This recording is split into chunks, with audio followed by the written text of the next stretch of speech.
Welcome back, everyone. 皆さんお帰りなさい。今日は101日目です。Is day 101, the day after our 100th day of stuff. And as 100th day goes, we're swapping up how we interact with WaniKani pretty substantially. Although I did forget one thing yesterday. Oversight. We didn't have double check. So now we do. Alright. I'm not entirely sure if I'm gonna get to 6 p.m. here. Possibly. We could just drag along a little. We'll see. And this one was a typo. Sentai. Right, Sentai, the ship's hull. Yep. Okay. Yeah, let's get right into it. Yep. I see it. Alright, cool. See how this works. So we're gonna be a little bit more liberal-wish stuff, but I'm still going to pause and make notes, right? Make notes. Largely because now they're probably not gonna be counted as mistakes, more or less. Largely because I'm using a different way, and we'll use our notes to support the active recall of the mistake.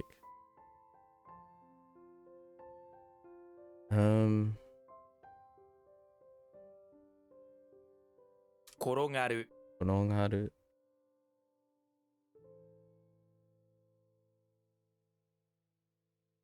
Transitive. Okay. I think.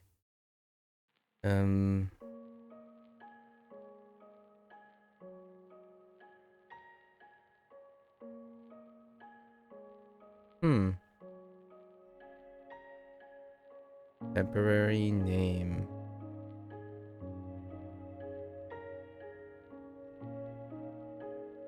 Temporary name. So let's write the read at least. Maybe that'll help. Me? Me?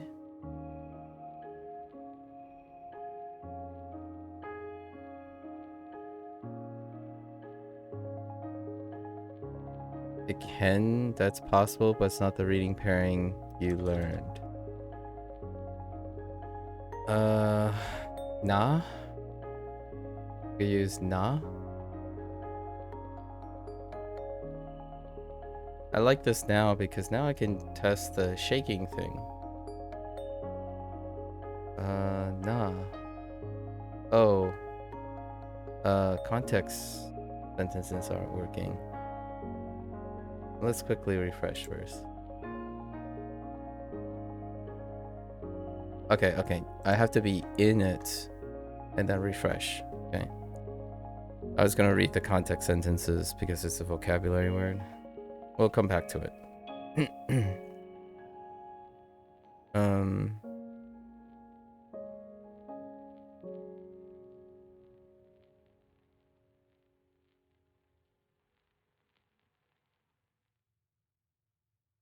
Oyogi.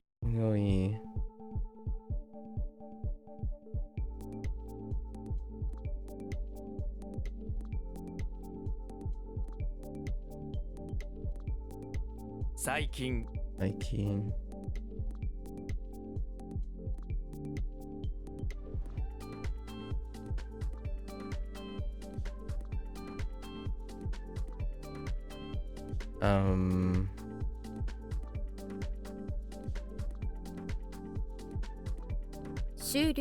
Shuryo.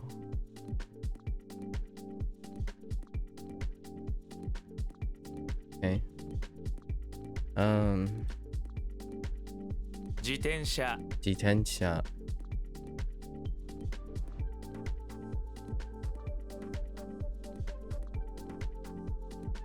最高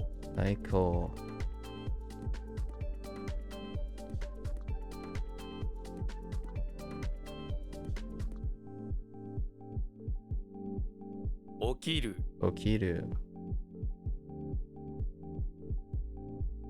I think that's transitive.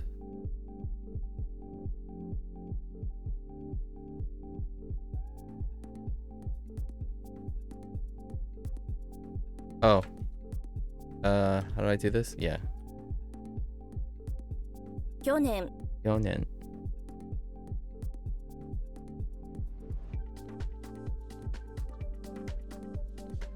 Um.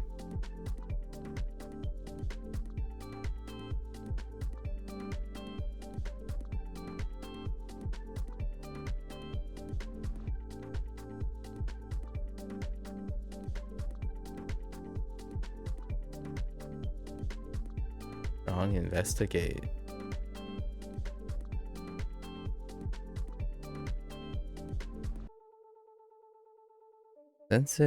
Sensei wa yo no 重要なポイントを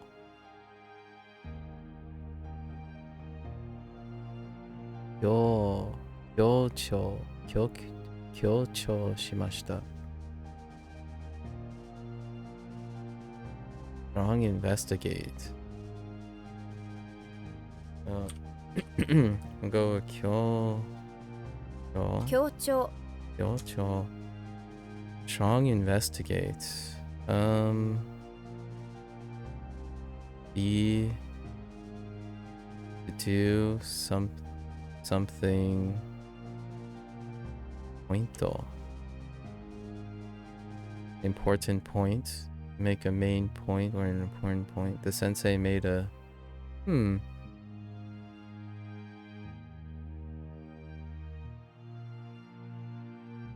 Strong investigate.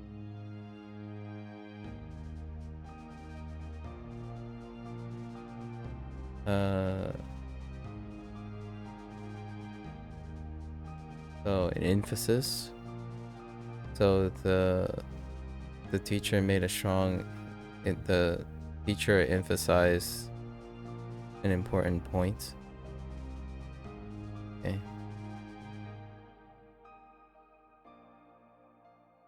This one's kind of weak, but that's new from yesterday, right? So we'll need time for that.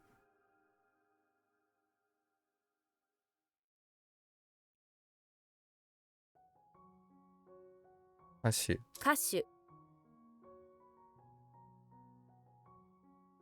今度 Ondo.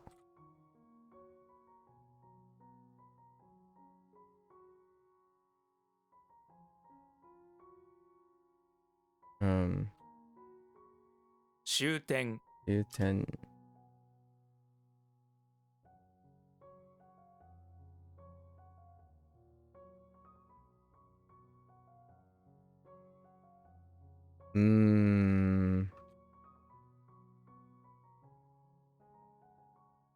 There it is. Okay. Just a quick throw out in case. And let's go. Oh, I remember. 口調 Cho. Right, Cho.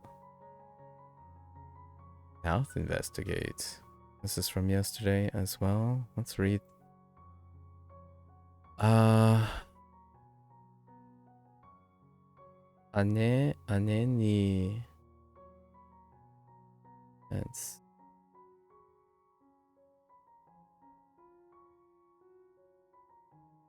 Ane ni akitu versus. Chichi no 口は強かった。So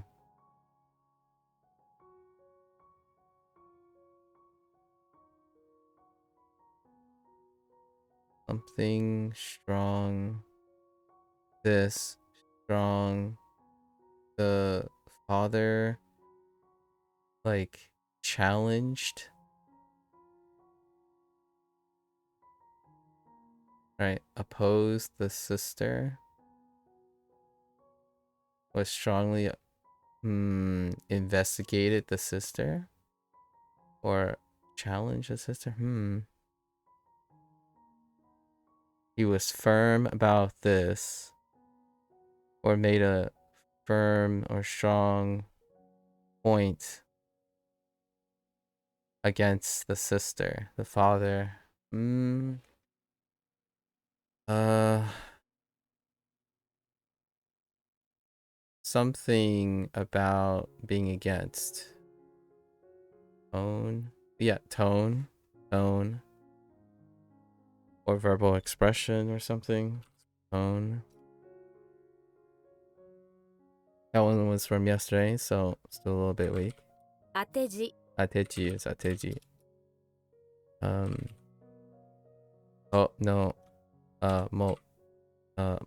最も Motomo is how to phrase this, like the top, the top, the most extreme, the top, the most. I guess the most works. I don't think I have to worry about that one. Oh, this one is, it's still ungai. 運がいい Ungai. Ungai. Ungai. No, we're fine. Oh wait, maybe we're not fine. Oh no, this is lucky. We're just gonna remember it. Rote memory for the win now. What the heck is that to the left? Oh, it's how to say, pronounce it. What is that? Otolaryngology? Oh, yeah. Yeah. Yeah. Atsuon. 発音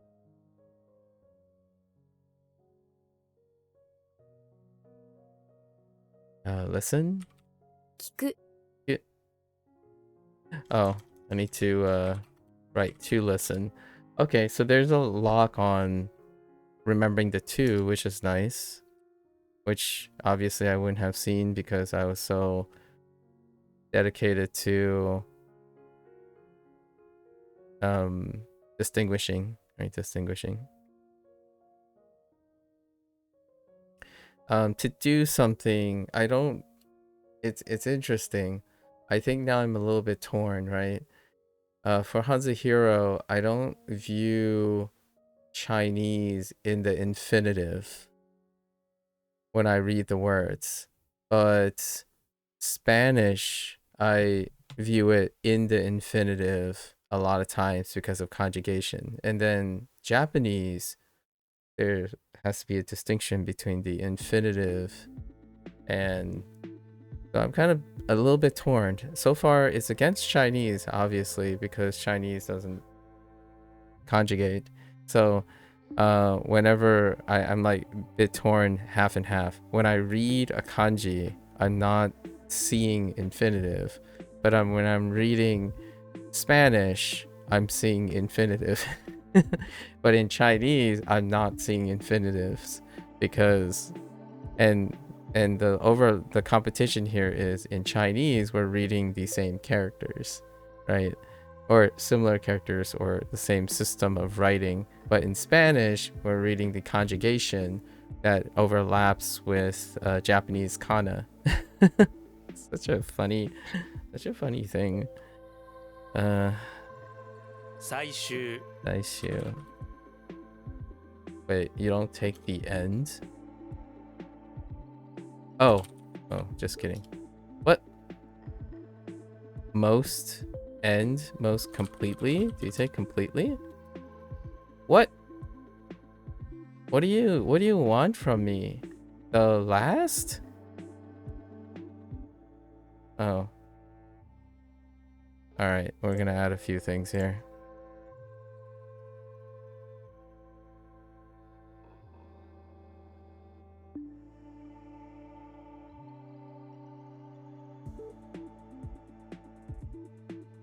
And the finish as in like the finish line, like crossing the finals, the completion.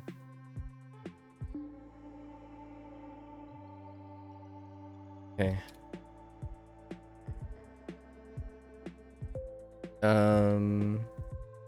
I was about to type Shin. Mi. み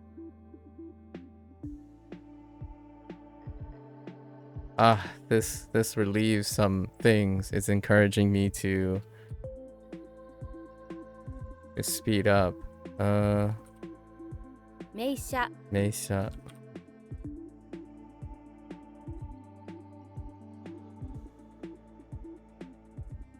Okay.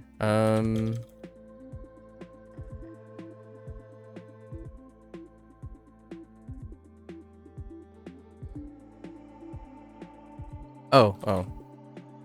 作業 Sangyo. For business. Or making profession. A worker. Business, industry, construction.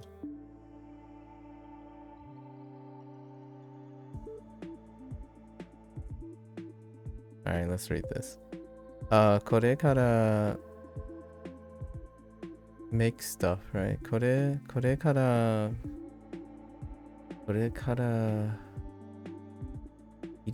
Oh, this is the 栗地に栗にクリーニングのwhat's it? 作業をします。So you are doing to do this cleaning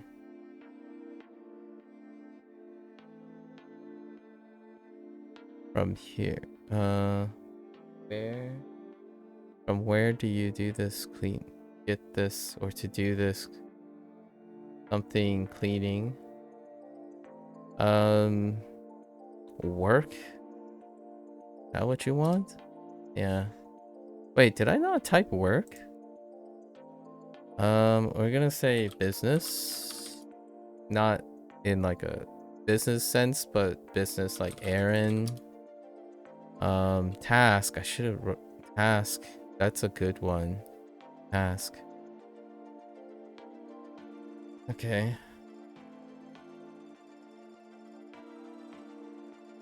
思わず Owazu.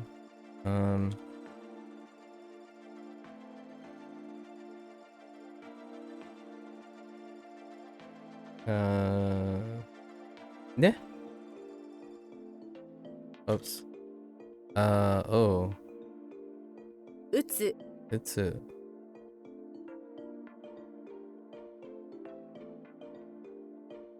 I mean, I think that's transitive.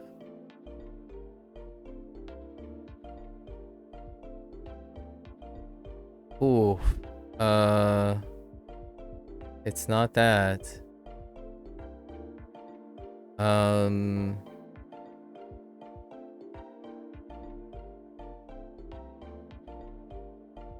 Is it? No.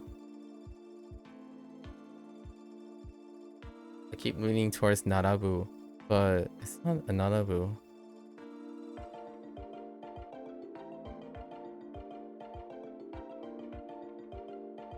Did I incorporate Boo in this?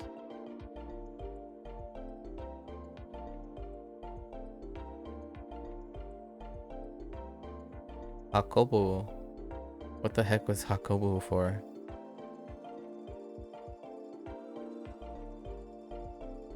Hakobu Hakobu. Oh, hardcore. Jeez. Okay, hardcore music fan. We're just carrying a hardcore music fan out because they had too much moshing, right? Okay, alright. Transitive.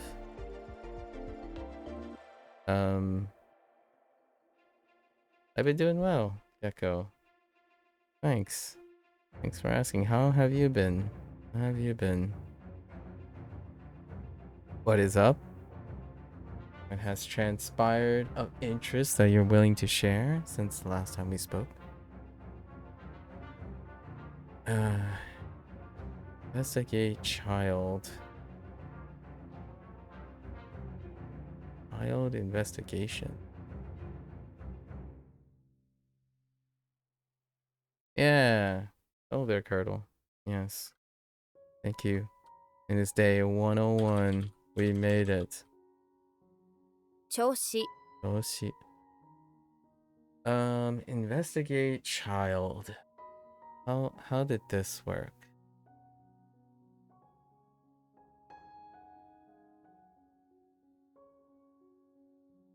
Right off the top of my head. Oh, we need to investigate the child. Wait, actually. 今日の調子はどうですか? Oh, that's kind of interesting. I think it's condition. Okay. From yesterday. We'll get it sometime. Let's see.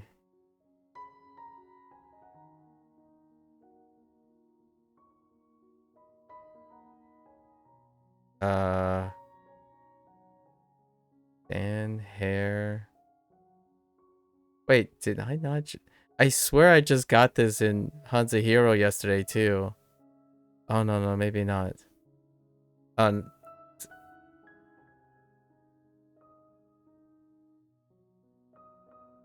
Hold. Think about Geoduck. Oh, getting slapped in the face. What happens when you get slapped in the face? Can you vent to me about your friend / ex? Sure. As long as you feel comfortable. And also, maybe if you know if that's okay with, the other person, right? Yeah, sure. You've been great. Nice. You've been good. Busy these days. Ooh, good busy, I hope. But you've got vacation just around the corner, so you're looking forward to that. Excellent. Is this one of the many trips that you're gonna take, right? For the vacation thing? I kind of think we had a couple of discussions about potential vacations. Like, what I mean is abroad vacations. Or is this one of those like more stopgappy things? Maybe like an extended weekend or something like that. So what happens when a Geoduck and a cow? Oh, it's cow. Yeah, slaps you across the face. Yes. How does this request work? Requests, meh. What am I requesting?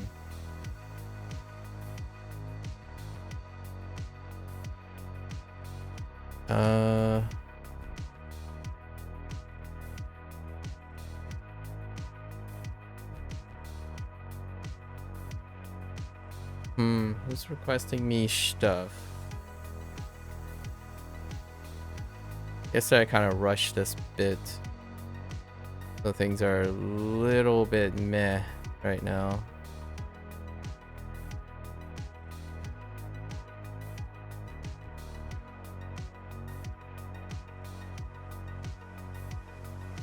Do I have requests as a... Oh, I remember now. It's the moat. We request a moat because the neighbor's cat keeps pooping on our lawn. I mean, they're doing their own thing, but maybe you're right. Never mind. I just think when you talk to her, she doesn't listen as a friend. You're really just disappointed. That's very hard to, negotiate. And she told you have feelings for her. Me. You have feelings for her, and told her no, I care about you because of XX. But I don't have feelings because our late game goals are opposite. And she told you don't have to tell me, but she said you gotta understand your feelings and just like lost.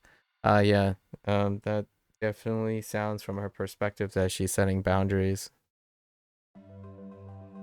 Yeah.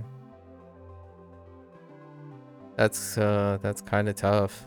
Being able to So if I had to make like a presumptuous conditional for this, like talk about the two, it seems like at the core, obviously, there are many other perspectives, but one perspective oftentimes is that when someone starts a new relationship, right? Like on the outside, like friends, say two friends, and then a friend starts a relationship. They teeter between two types of perspectives. One is that if you're really close to someone, it's difficult to not segregate feelings of intimacy or closeness, and that does happen far more between heterosexual relationships. So it is a very prevailing theory, and it's probably far more common that when opposite genders have more attempt to develop stronger relationships, but then the whole question of friend zoning comes in. It can be difficult for some people and not so difficult for other people, and if one is strongly suggesting separation or distance or boundary, that's probably to try to be pragmatic about the future, where it can either create conflicts for that person or between that person and their new partner, right? So that's kind of a really rough situation. I think maybe the other partner is also involved, so you have to consider the idea that you have to negotiate that your boundaries are set between you and that person and their partner, right? So that kind of sucks. And one of the ways that these things tend to resolve is that both sides and all sides end up considering mutual relationships, and or the other way, which is to burn bridges or set boundaries, and then the other person ends up engaging it with another partner, and then that can create a couples interaction that may potentially lead to interactions with all three people, right? Because now your relationship with this person incorporates a third person, of which you do not interact with at the moment. So it can be very difficult to ascertain or go about this, other than hopefully you also find companionship elsewhere, and that companionship may lead to a more friendly friend zone kind of interaction between the two. So it would be very nice, fingers crossed, that you might come across a very lovely person who's also available to act as a companion. Yeah, someone else told you that maybe the new person she's dating might not be sure about how he feels about you. And I'm like, oh, okay, yeah. It's very difficult when now you're incorporating another person. So unless you become friends with that other person and then work it out as well, then that can be very tough. Yeah, you'll be visiting London, UK, then Miami, Florida. Okay. Then catching a ship to go back to the old continent with stops along the way. So a mix of visiting and more relaxing days while doing the crossing on the ship. Oh, intriguing. So is this like a transatlantic voyage? Neat. So you're visiting London, catching a transatlantic voyage to Miami, then catching a ship to go back, or are you going there with a plane and then going back on a ship? Wow, that's fantastic. Yeah, so I don't have any personal anecdotes that's similar to that, Curdle, because I wasn't in a formal relationship with someone, but I have been friends with two people, but through another person, and they're both married now, right? And yeah, you can definitely see the social boundaries, right? I am sort of in a situation where someone was at some point infatuated, and we're still best friends now because I got to know both of them. So mentally, what do I recommend to do? Because at the end of the day, you need to keep your peace. I mean, this isn't professional advice, of course, but or I don't even know if it's a recommendation, but I think having more people around you is pretty a wonderful place to start to explore your possibilities that you're comfortable with. I'm not sure if that will contribute to your peace, because your peace involves maintaining what you want right now, and inviting someone in, like another person in, may actually present more turbulence. So I don't want to say that it might keep your peace, but the idea is, if you're wanting to improve on the situation, that involves inducing a change.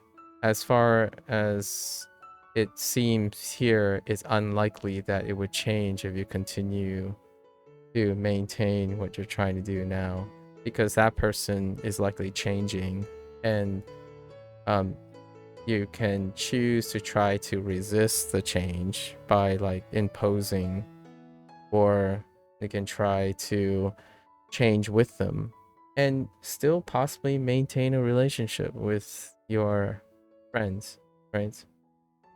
So hopefully find maybe someone who also happens to line up. You mentioned a few people already that you met in the gym.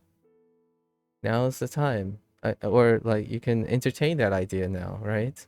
That boundaries, again, to keep the peace is not guaranteed, right?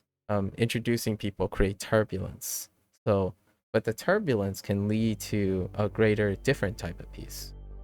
Like that person that you said you might be uncomfortable with because your current friend doesn't may view it differently, unless that's telling you that you actually don't want to distance yourself and remain friends, right?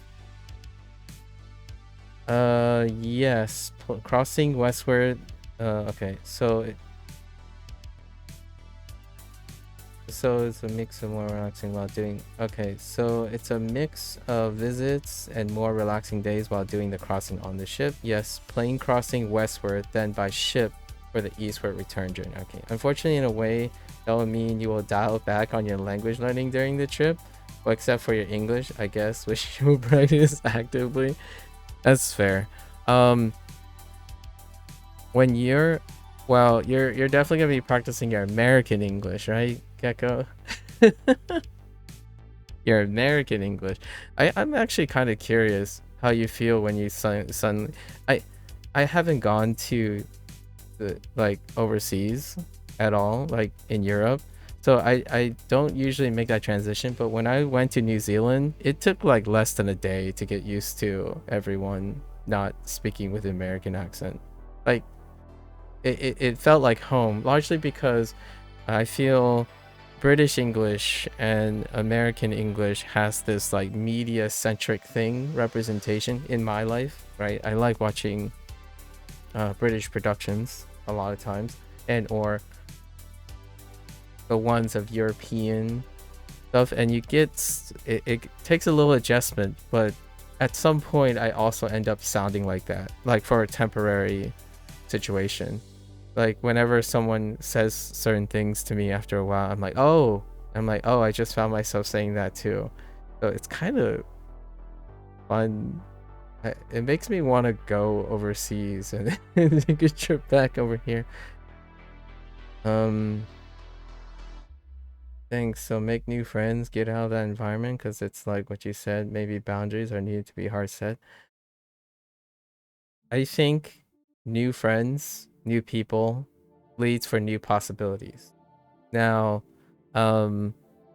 as always, look forward to trying to make the best of it, because new friends also mean similar things, right? Trying to make new friends means people who don't want to be your friend. That can happen, right? Starting over is really, really tough. However, and it's definitely far tougher after a separation, right? But baby steps. If you're able to take chances on new friends, it also may be comforting to know that you're able to take that step whenever possible. It's one of those things. What's a great example? You know how when someone says, "Oh, I can quit anytime," right? "Oh, I'm just doing this, but I can change my mind and I can do it at any time." But that person doesn't go about doing it at all. So over time, it becomes harder and harder. Like, we're not going to use relationships, but more like quitting, right? Quitting smoking, for example. You're smoking and you're like, "Oh yeah, don't worry. If I get into trouble, I can quit anytime. It's fine," right? Then time eclipses, and then it becomes harder and harder to quit. And that is the habit formation coming into locked. But you like crossfitting, I think, right? You like crossfitting. Crossfitting is healthy for your life. It is a positive source as well. So if you're able to make friends in the environment that is already maturing into something positive, there's a healthy chance that it can lead to an environment that supersedes and or replaces the current environment. Now, that's going to be tough to say because now you're describing something that's negative. So that cross-fitting thing, something to consider, right? You can also make an argument, which this is for the argument of a person who wants to maintain the current environment. Some people will cold turkey it, as in, all right, so I like CrossFit, but I don't like doing CrossFit in this environment anymore because it involves an environment that is negative.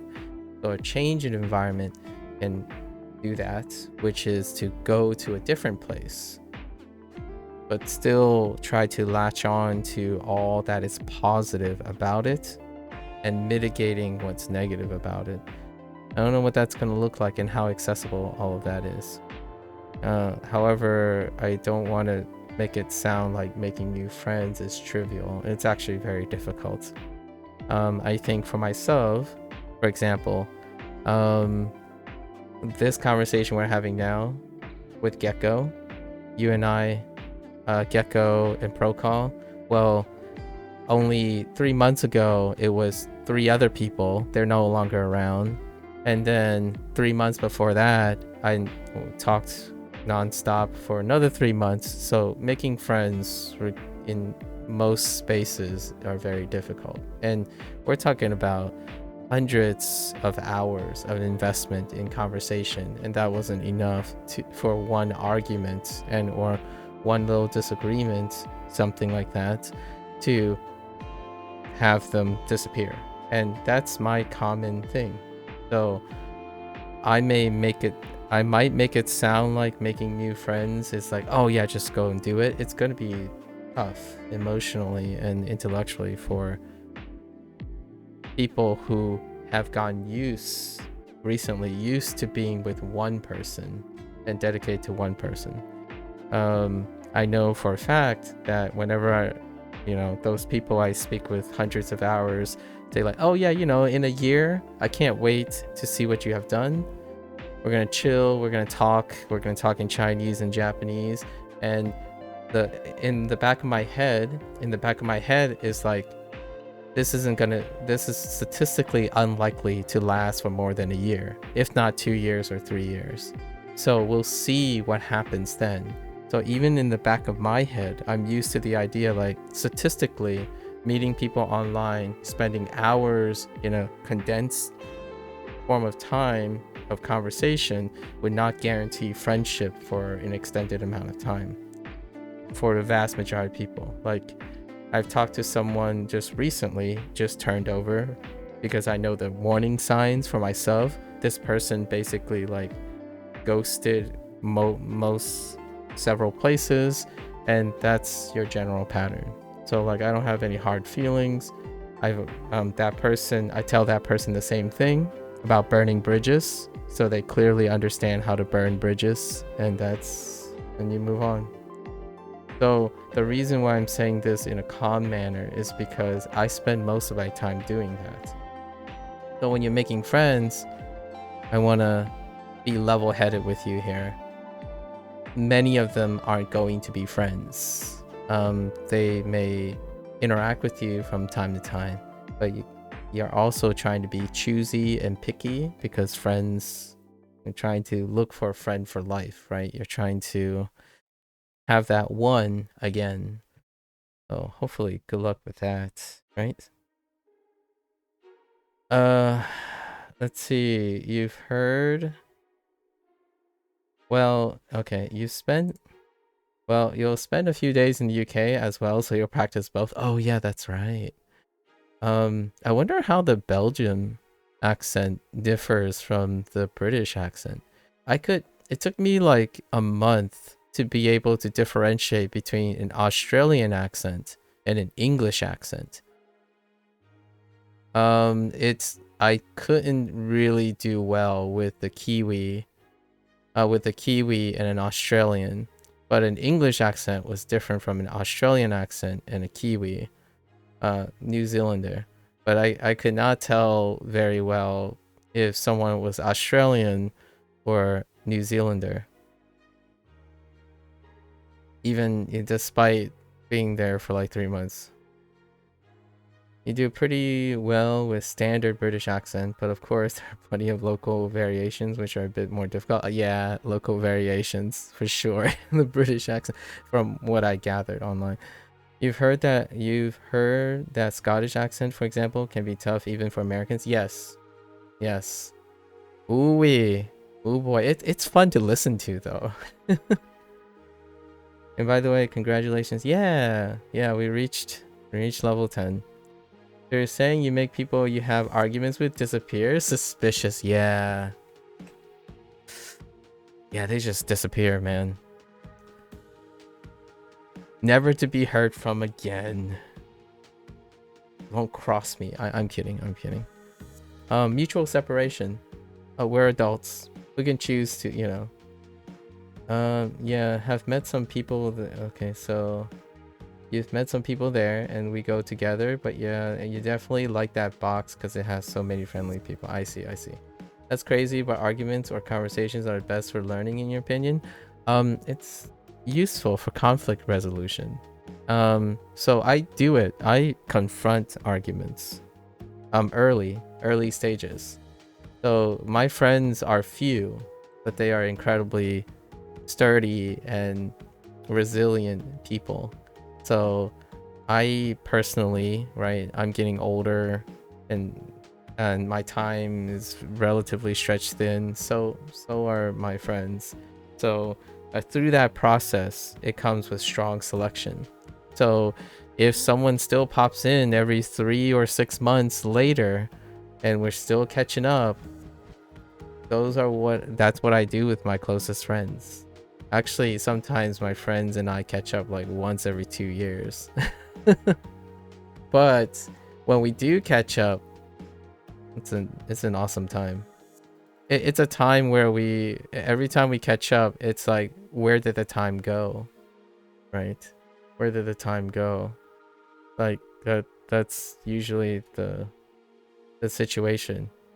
It's instantaneous, like, oh, this is great, why don't we do this all the time? It's like, hey, you want to go check out a movie tomorrow? It never happens. Well, it figuratively never happens. Like 99.9%, this is the moment. You live in the moment, you enjoy it, you do your best to it, you unload to each other, and then there's gonna be plans being made or ideas being said. Oh yeah, we should catch the movie next month. 99% of the time, it's not gonna happen. And that's That's the type of personality that becomes the friends that I have. Now, other people have different types of friends, right? Their friends represent themselves and stuff. So I like hearing people go on about their lives, do things, and then when they come back in like 3 or 4 months, we catch up. It is incredibly exhausting to have day-to-day interactions over time. So when I meet people who think that interactions don't have arguments because you interact very frequently, then they usually distance themselves. And maybe by chance they're like, hey, you know, I remember burning this bridge. It was like 6 months ago. I wonder how that person's doing. And they come back and we chat it up, and it's like, oh yeah, this is what it was like the first hundreds of hours of condensed interaction. Maybe this is how it works with this person, and that's what I use to select my friends. Pre-select my friends. There's no like BS or pleasantry or however you want to argue about it. I trust them. How do I do this? Like, what is the difference between, like, how do you negotiate this? I make myself available no matter what for my friends. Much like right now, this stream, right? All this stream, it doesn't matter, in my opinion. It's important to me and I really appreciate it, but it's second to this, which is when someone keeps obligating themselves to be around me, or I have to obligate myself to be around them, that's not my natural selection. So if someone is around for so long that they have an argument or consistent argument and find it exhausting, naturally the two of us will distance from each other. But the difference here is I always keep myself available. I make myself available. So I stream regardless if people are around. I think the last person I had an argument with, who probably isn't around anymore, they said they envy my ability to compare, or like not disregard comparison with other people. And that comes with the idea that, well, I don't have to compare to anyone largely, because the thing that I do most of the time is I make myself available. You wouldn't know how to compare or worry concerning from day to day of the comparison if the thing you're thinking about is, I just do my best every single day, so I make myself available. So my friends and I, at least I think there's an implicit understanding that if I'm in trouble, I can approach them at any time. And if they're in trouble, I'm here. They know where to find me. So that's how I approach streaming as well, where if you don't want to talk to me anymore because you have an argument, good luck. I wish you the best. Right? You come back in a year and say, hey, it's been a long time. I had some time to think about our argument, or I've forgotten everything about our argument, and then they do want to share. We hit it up for another 100 hours, and then the argument happens again and they leave. That's fine. I'm here. Right? That's the baseline that I have. So you can get angry at me, you can hate my guts, but if you're in trouble and you approach me, I'm still here.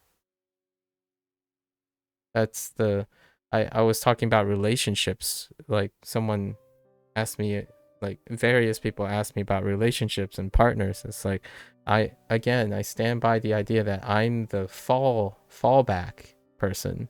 So I don't care how angry you get, how upset you get. I'm here to work it out.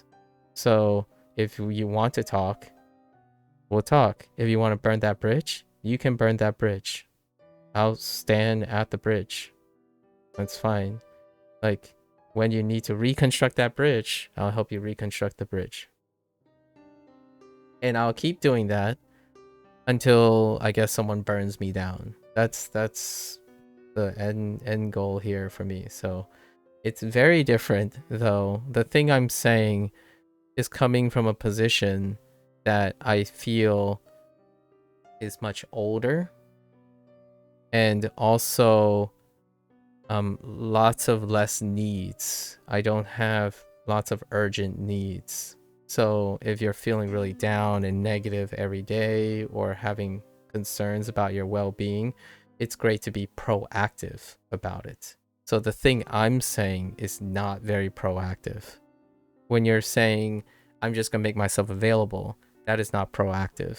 It does not get you things. It does not promote change. It waits for opportunity to arrive.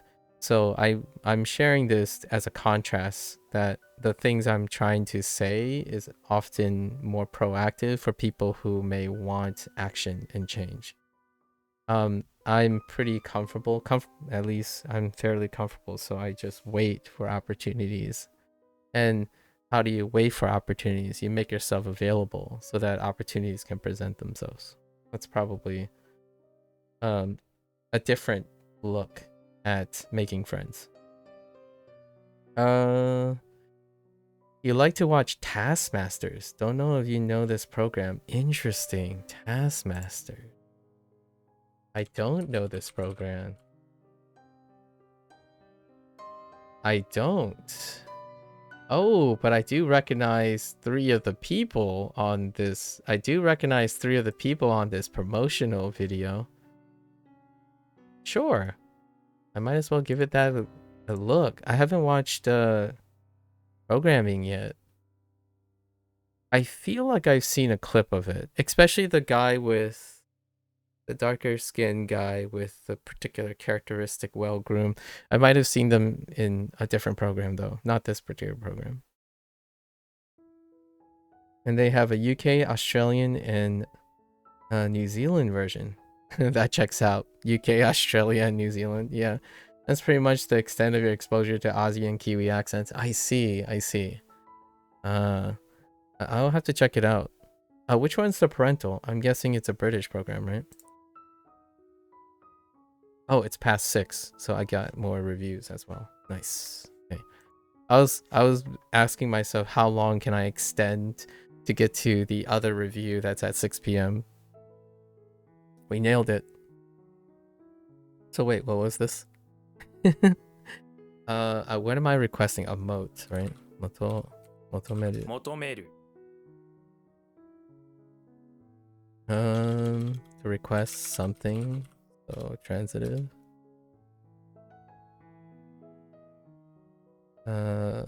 最後 There you go.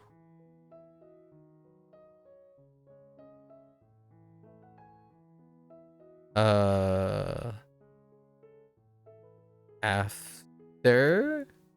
Most after. So I guess this is where I confuse with the last or something. Wait. The most? The best? The after? Okay, the last is the end point, and then this is last as well, but this is end and conclusion too, right? We can type last.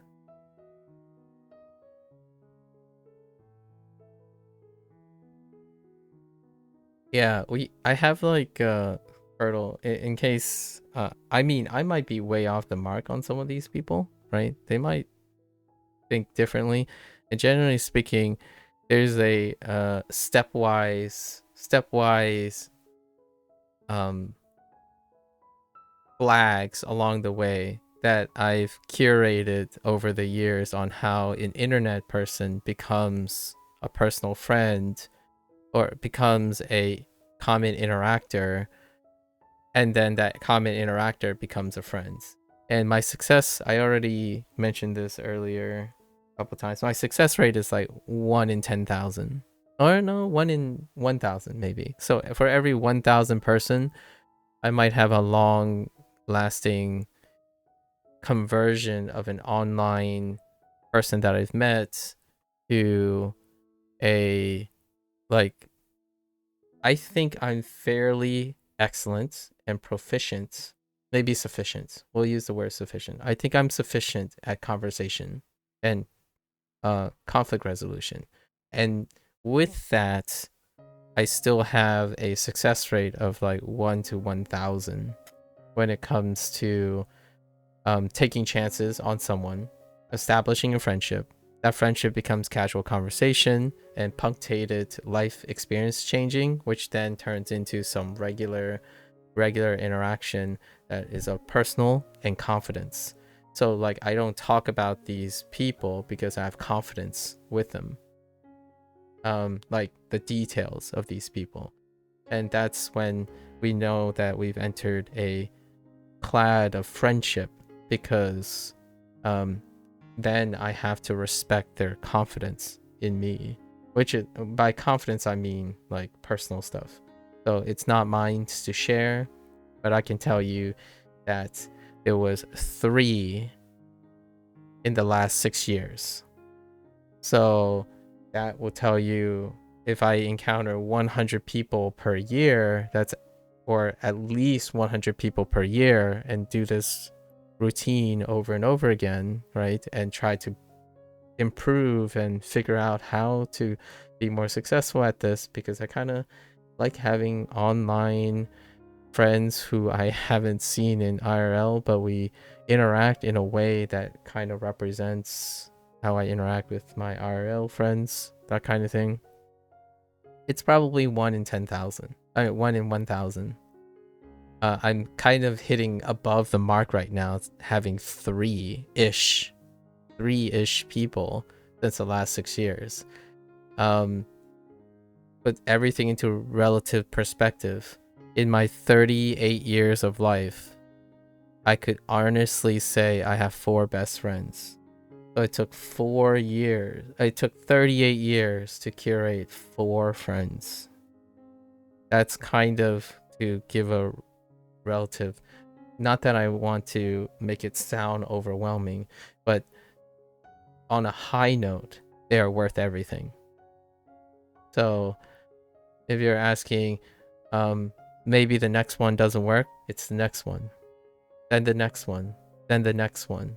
And having people around you, like friends and family, that are already like by default, we're not talking about friends now, so like there are other support systems, those people will keep you going, right? And I hope that you have some sort of foundational support while you're giving it a go, until you form on those. And some people come and go. I have lost friends, like people that I've known for 10 years, they just fall out and disappear.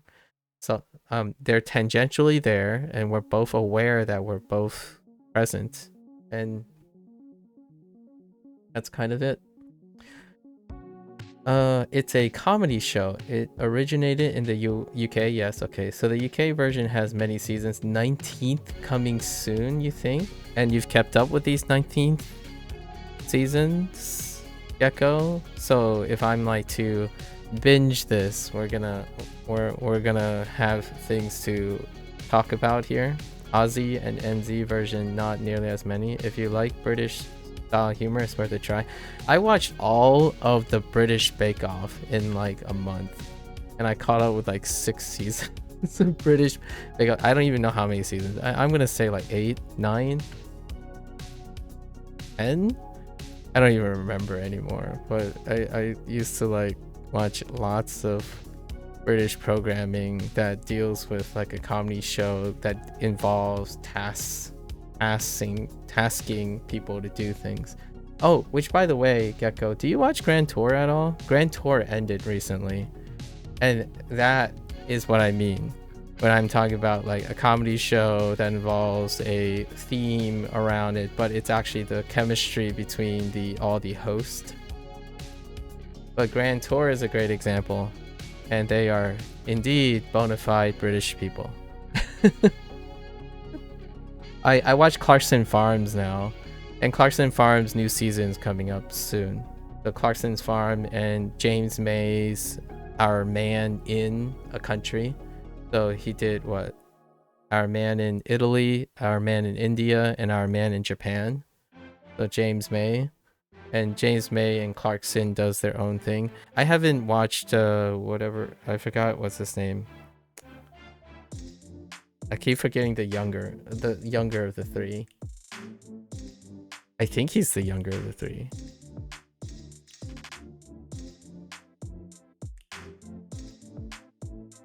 But the other guy also has a program, but I haven't gone to it yet. Yeah. Each season, there's a cast of 5 comedians who participate. Most of them you did not know beforehand, but it did not diminish your enjoyment of the show. It allowed you to discover something really funny. Some really funny people. I think funny people are fantastic to have around. I'm not particularly funny, but having a funny source, like a source of humor to bring joy into your world is pretty fantastic. I think I have 3 or 4 content creators who provide humor and joy. I mean, since we're learning Japanese, right? We're talking about Japanese right now. Unlearning, I forgot what their actual channel is called. Maybe it's like Sugi channel or something. But it's just these 2 kids constantly bantering about using interface of English and Japanese at each other, and it's like a podcast for us. I think their segment's called Unlearning Japanese, which that encapsulates some of the very funny things.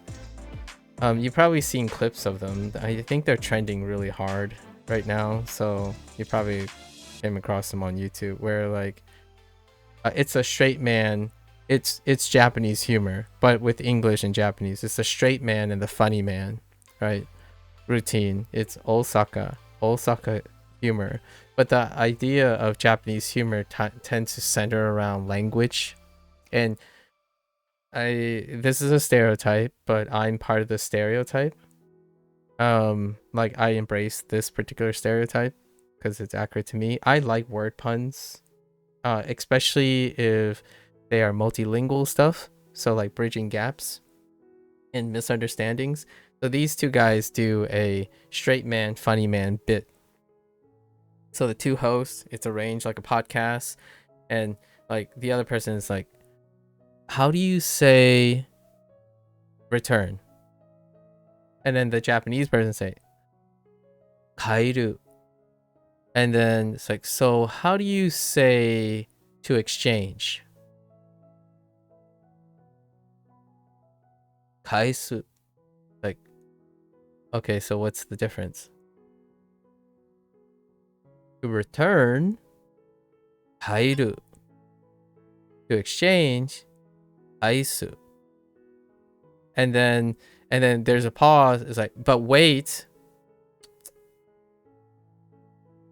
To return, kairu. To return home, kairu. And then the other guy is like, they're the same. And then he's like, what? So he pulls up, like a marker and writes down, to return, kairu. To return, kairu. That's kind of the bit.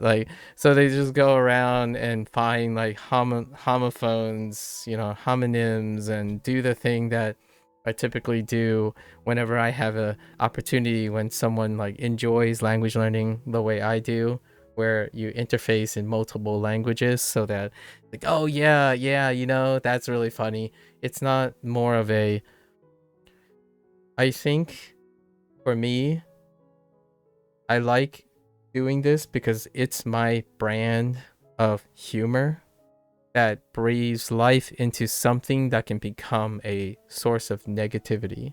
So, for example, most strangers, more than 50% of strangers would approach me when they know something about the language I'm speaking or learning or something, and they would say something like, oh yeah, don't forget this, you'll regret it later, or oh man, this is gonna be a hard part, oh this one sucks, I'm always confusing this one, don't you just hate this stuff? So I try to do the opposite, where oh yeah, that's funny, this is why it's so confusing, isn't that funny? As we're doing English, but you know what? It's Spanish is even more, it's even funnier. When you do this, and oh yeah, don't you just think that water just feels masculine, but it doesn't Spanish make water feel like it's masculine, but it's really feminine in disguise. I'll let you take on that little fun little note, right? If anyone learns Spanish, like one of the first things they're gonna encounter is el agua, but actually agua is feminine, but it uses el. It's a special exception. So el agua, but functionally in like construction, it'll be treated as a feminine noun. It's one of the first things you encounter.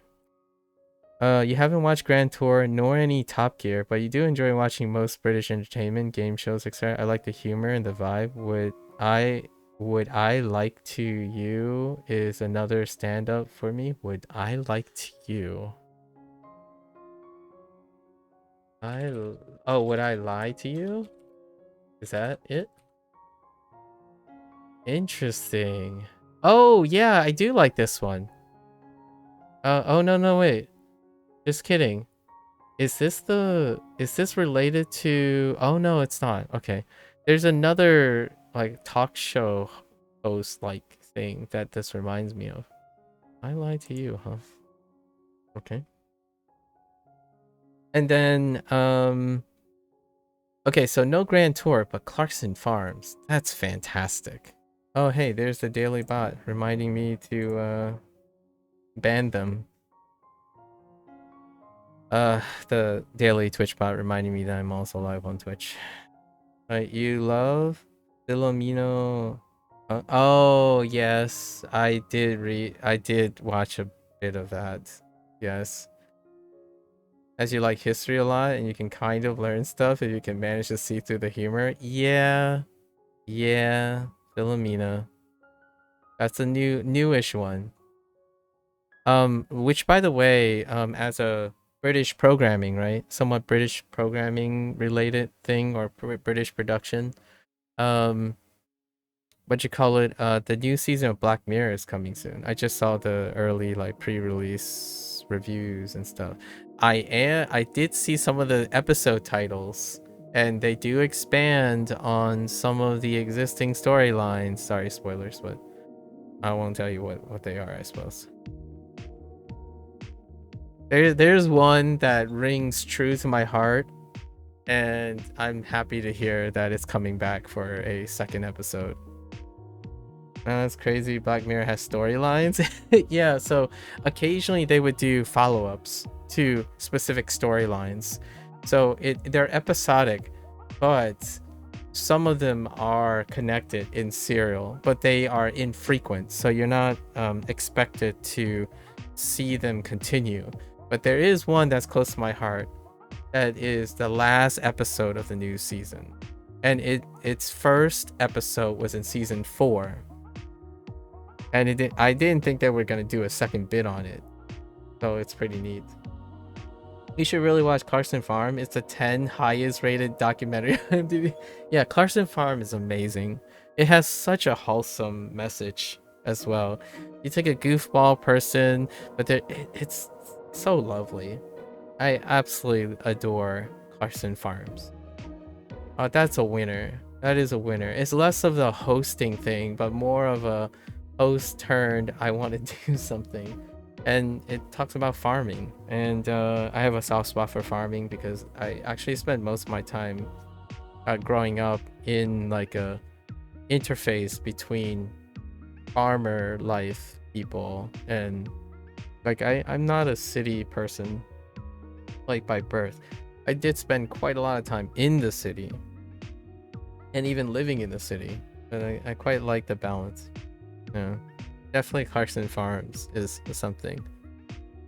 Grand Tour is actually among the top 2, I would say.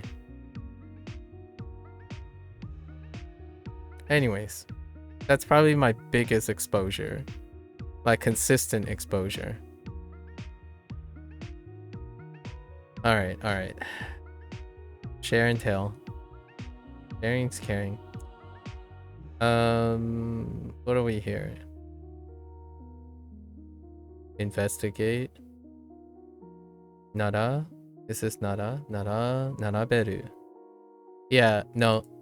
No, this is oh, this is sudo. Oh, wait.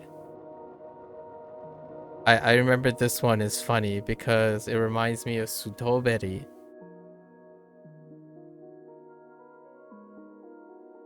How Chinese people say strawberry, sudoberi. It's something like that though. It's not quite that.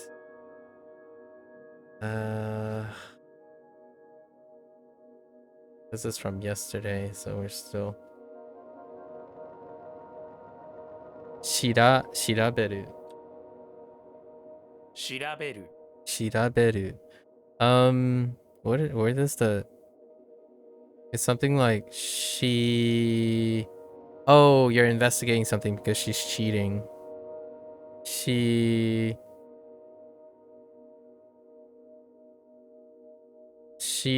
love another man, right? She love another man, yeah. Shiraberu. It reminds me of sudoberi.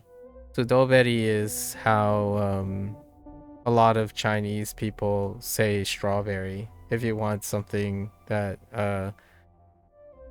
is kind of like a cognate.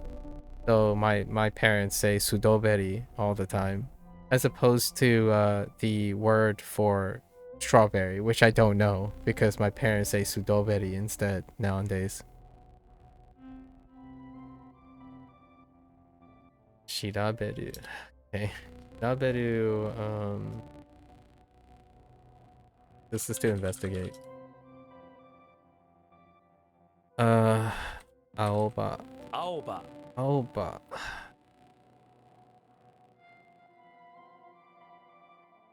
It's funny, I don't know why it sounds Spanish to you, but I know strawberry is in Spanish is el fres el fresa. It should sound like Japanese and Spanish because su, do, be, and di are all their tones. It also the tone meets all the like Japanese rules and Spanish rules. So all the pronunciation, even the tone across sudoberi is exactly lines up with Spanish and Japanese, which that's kind of one of the fun things about learning multiple languages is that when they line up well because you start being able to hear the other things and you can explain it now because if you take the tone like the pitch accent, if you were to get a Japanese person to say sudoberi, I think it lines up a lot with their pitch accent.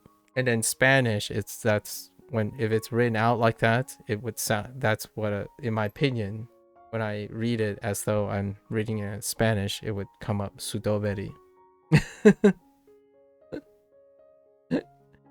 And now I know that my parents, and this is when I'm saying sudoberi, I'm saying it in Fujianese tone.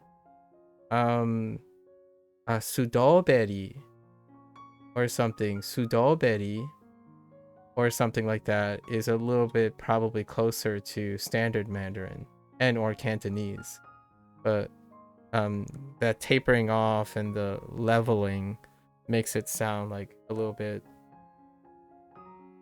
the pitch is not moving as much, so it doesn't sound like the Chinese higher and lower thing. Actually, in general, Fujianese is flatter. Flatter in the sense that the tone changes, but I feel like it's a little bit more muted than when Mandarin comes in or standard Mandarin. I'm saying this from like a hand wavy thing because obviously I don't speak Mandarin that well or Spanish. In fact, I think I speak Spanish a little bit better than I speak Mandarin. And Japanese is it's on the shelf somewhere. は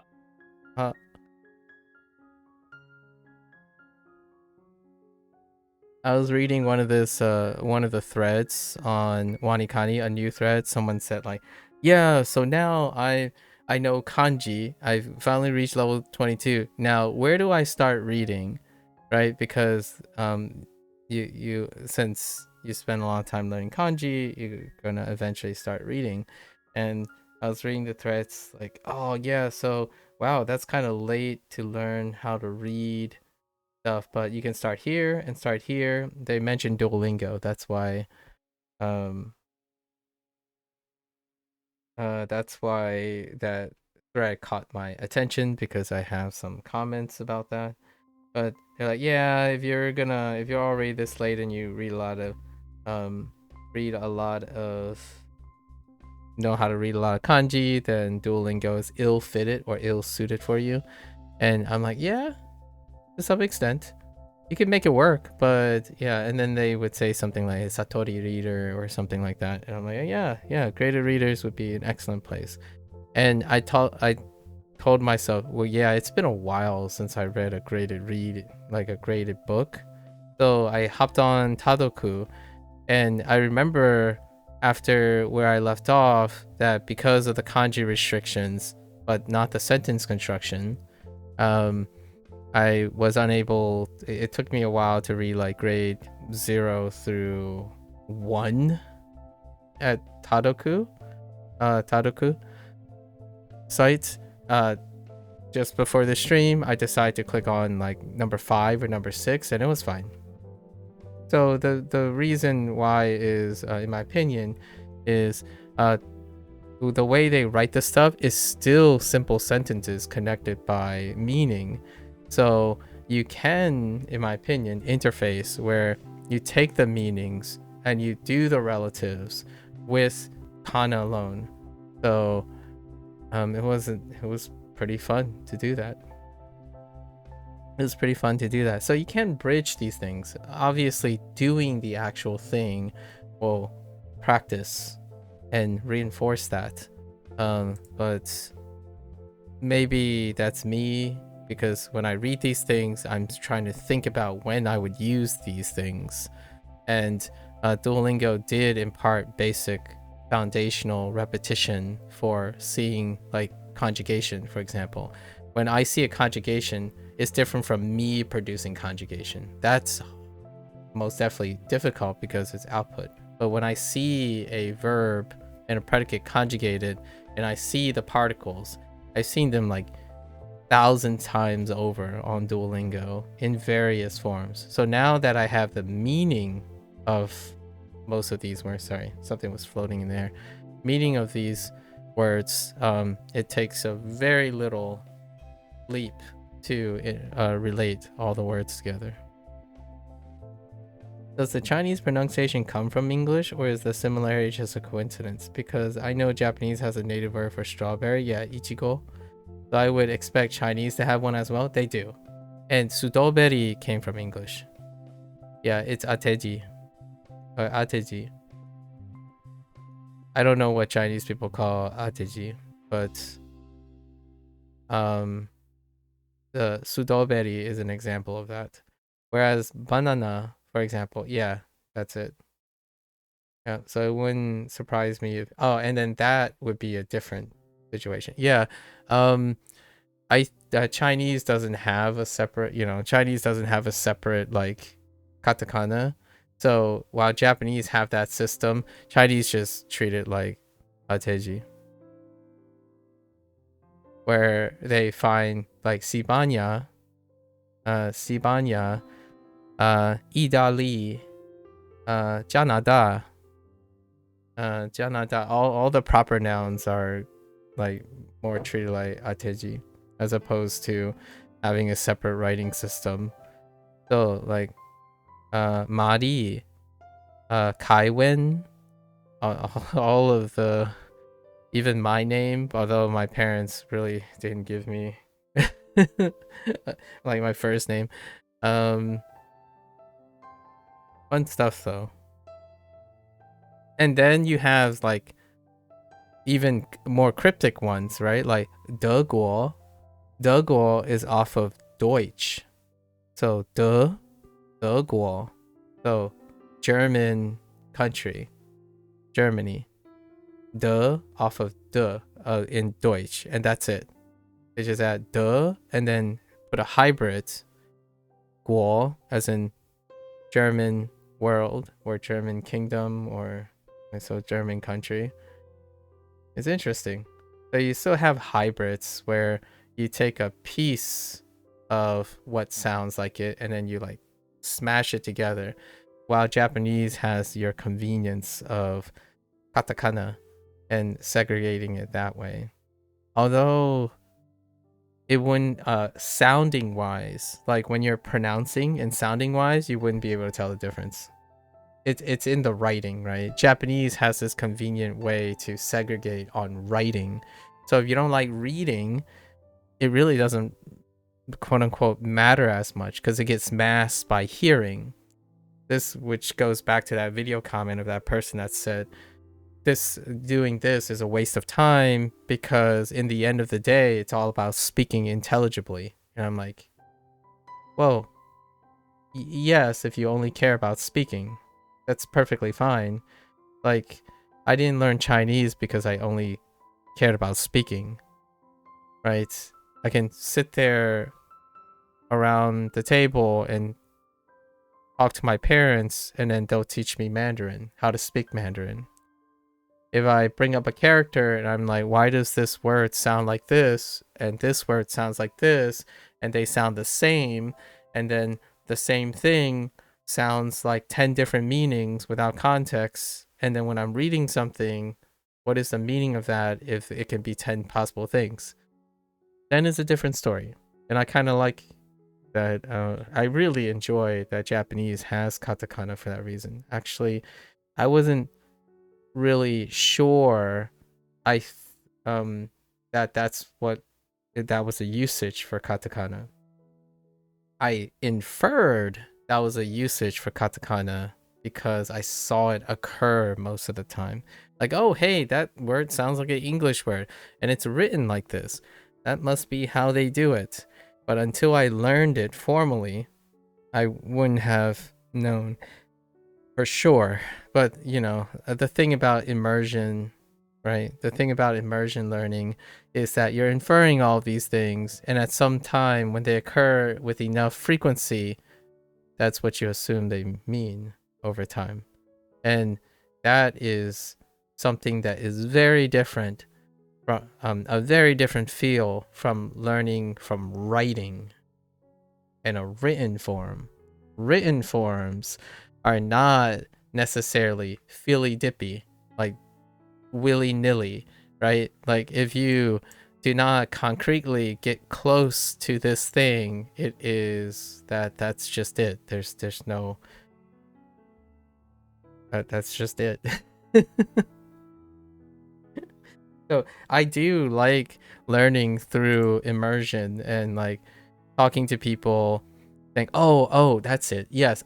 Oh, el agua. Like, you know, like sometimes I would say like la agua, and then someone would say like la agua, el agua, ¿qué? And I'm like, oh, sí, el agua, por favor, right? And that stuff, that's home to me. But man, learning through writing and reading again, that is, I haven't done that in so long in this way, so it's really refreshing. Interesting. You answered a question you basically had since you learned Japanese had kana while Chinese only had hanzi. Yeah. So it's my favorite thing. Like if you think, hear me out. You know how Japanese have names, and then those names may impart meaning, right? And that happens a lot.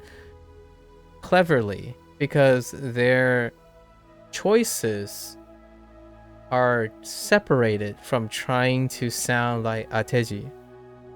But in Chinese, they don't have that flexibility, so they pick things that sound alike, but their meanings are wild. Like absolutely wild. So it's funny because I use them as a way to remember read but not meaning. Like Sibanya, there's tooth in Sibanya. Like there's teeth in it. Like, okay.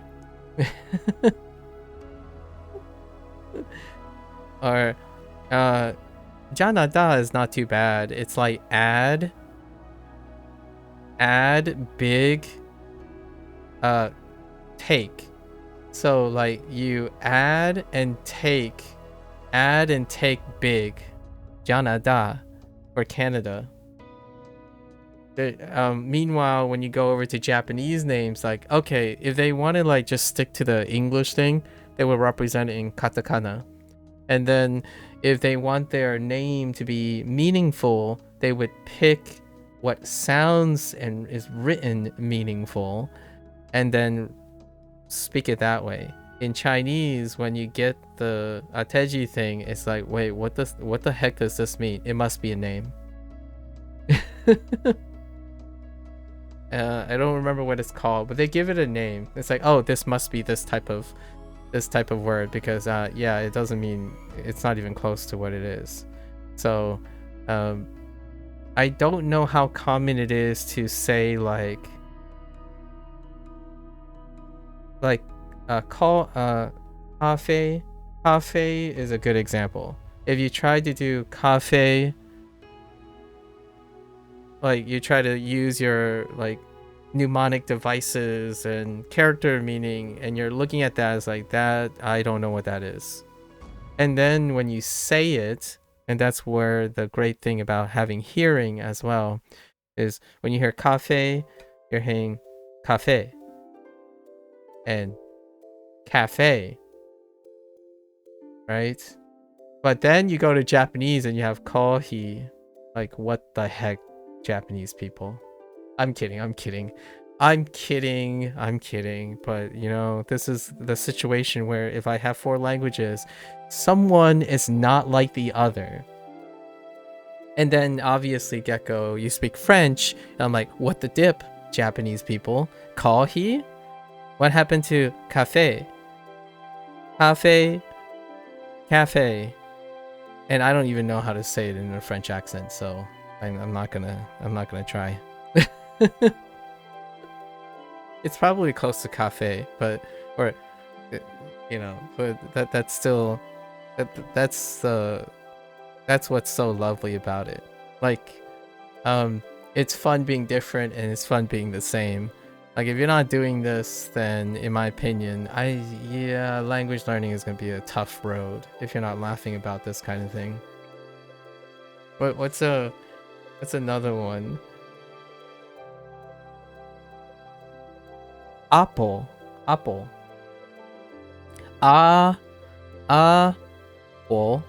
Apple. So in apple, right? That's the closest approximation to how my parents say apple. Apple. So pole is kind of a weird one because in standard Mandarin there would be kind of a W sound. So apple. But Pinguo is the standard Mandarin thing, and I actually don't know why it's called Pinguo. It basically has like fruit next to flat or level. I don't know, Pinguo. Anyways, Pinguo is apple, but apple is a use for apple, and it's really close. Apple is very, very close to apple. So whenever my parents say it, it's like apple. And I don't think that's unique to Chinese, like people who live in China and whatnot. But if they live in the United States long enough, or like around American speakers, you are going to adapt certain things. And I think this might be a even rare case among diaspora in the United States, but apple is pretty close. You'll be honest, the only Japanese ateji word you can really think of quickly is sushi. Yeah, sushi is definitely one. I didn't even know it was ateji, by the way. I had no idea. I'm like, the first time I saw sushi, and it was in Duolingo, I'm like, what the heck? Like, that's before I started WaniKani, so I didn't know what the characters mean, like the different parts and stuff. I knew based on frequency. So all the other characters that have been shown so far, I'm like, wait, what does that have to do with this part, which is related to these words, and that has something to relate to these words, and how did that happen? And then I later learned that, oh yeah, okay, so it's one of those ateji stuff, and that's neat. I didn't realize that Japanese people did that still, because they have katakana, right? Cafe in French is written the same as in Spanish, and the pronunciation is very similar indeed. Okay. Yeah. And then you know what though? Here's the thing. Do French, I don't even know if Spanish has one, have a word for coffee? Not cafe, but coffee. As in, do my parents say coffee? What is the closest approximation to the way my parents say coffee? It's actually kind of close to kohi, actually. Yeah, kohi, kofu, kohi, coffee. So there's an F to it, as opposed to like a closer to a hu. Kohi, kohi, it's more of a fu. So kofu, coffee, yeah. It's still really relatively close to coffee, but they don't say cafe. Yeah, they don't say cafe or coffee. They say kofu, a coffee, which is different from coffee and kohi. But close enough. What is this? Tachinomi. 立ち飲み Like standing and drinking. Yeah, sure. Oh, here's one. Jiu. Jiu. Jiu is pretty interesting one too. For alcohol. I actually, Sabesa? Yeah, Sabesa. No, alcohol, no. Like beer? I think beer might be a Chinese ateji. Beer. Beer. Beer. Let me see. Not like, what I mean is there is pijiu. Pijiu is beer, but I think there might be a beer replacement, like something that sounds like beer as opposed to pijiu. Yeah, I think my parents would say something like beer. So beer, which may also sound like this in Japanese, but instead Japanese went with do. Biru, right? Or biru? Oh no, yeah, the other way around. Wait, biru. It might be this way actually. I don't know. I don't know enough about Japanese. This is fine. But yeah, bia would be the closest thing I can think of. And obviously this is not standardized. There's no standardization for this. Bia would be something that I would take from my parents, like, oh, they're referring to beer. And when they say bia, they're also referring to alcohol, as in not just beer, but wine as well. And wine is like wine. Wine. So wine. Wine.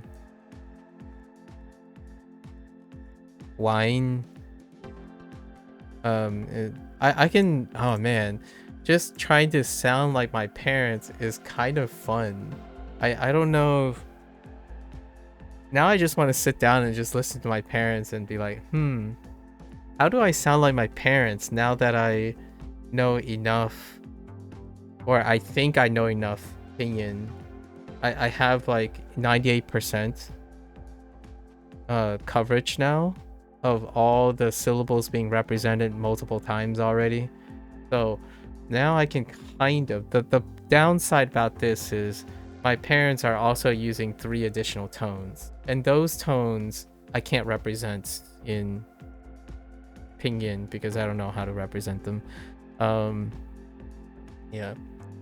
Un café can mean the drink, the grain, although you would say un grain de café for 1 grain, or du café. Oh yeah. I actually, you know the guy that wears the jean jacket guy? I keep forgetting his name, but he had a bit about the un café, un grain, like how like the noun could refer to the drink, but it can refer to the thing. It's kind of like me and mi fan, and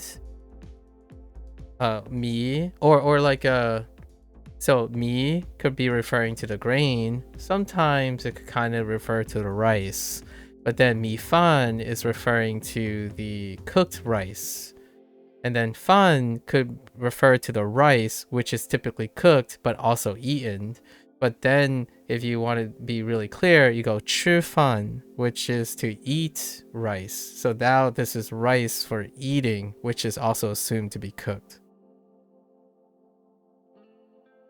for Chinese. So that's kind of one of those things, right? And Japanese kind of have a little of that too. Like their version, like gohan, as opposed to using something that deals with rice or wheat, and that's kind of funny too.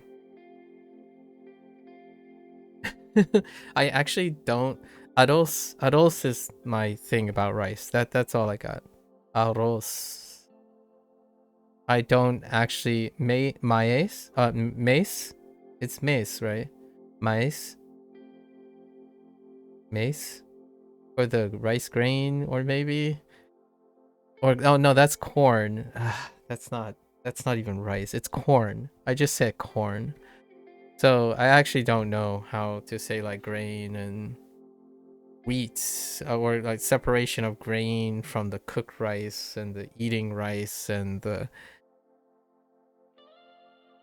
I'm pretty sure my maize is corn, isn't it? Yes.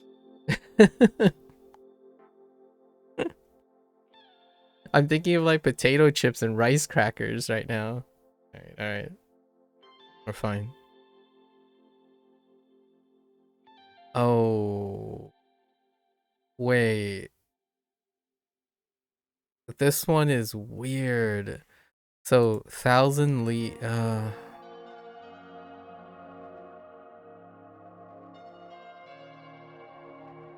okay. How do I interpret that, right? So there's lots of leaves. Oh yeah. Oh no, speaking of, here you go, right? Gecko? Speaking of names, right? This is Chiba, right? Chiba? 千葉 Chiba. Yeah, I was right on the first one. I was doing 2 different pitch accents because I don't know which one it is. So Chiba, right? There's a good one. This is a good example. Chiba. Just Chiba. Thousand leaves. Actually, I wonder if they take 1,000 leaves. No, they don't take 1,000 leaves. That's such a cool name, Chiba. 1,000 leaves.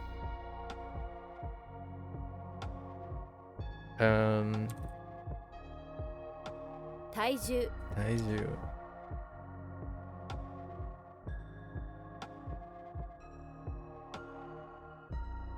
運転する運転する。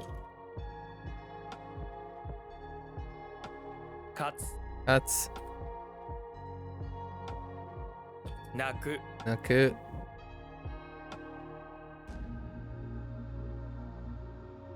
あー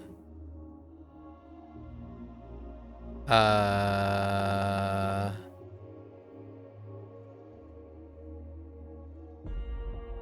To finish. Or the end. To put an end to. It's not quite to finish, but to finish is kind of overlapping to this. To end. Something that ended. It's what are we ending? Owaru. 終わる Owaru, where was the O coming from? Over. Oh my gosh, it's not. Wait, is this a word? Hold up, hold up.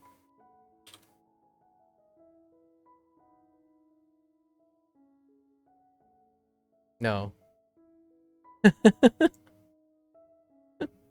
This is one of the rare examples where Ko is making up a word in order to reach the near rhyme. Owaru. I mean, I kind of like it. I think I would be all for making up English words versus trying to take the English words and bending them. Okay, owaru. Okay. Good. 歌 uta, 横 yoko. The heck? Oh, the bundle. You going?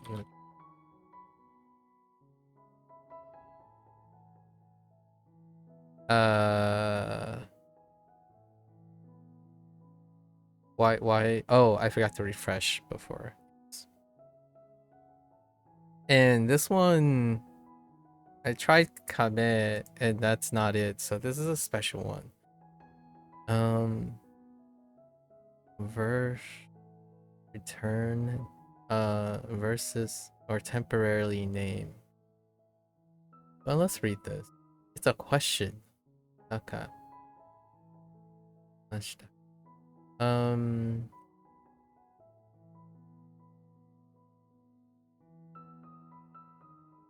Well, that doesn't quite help, huh?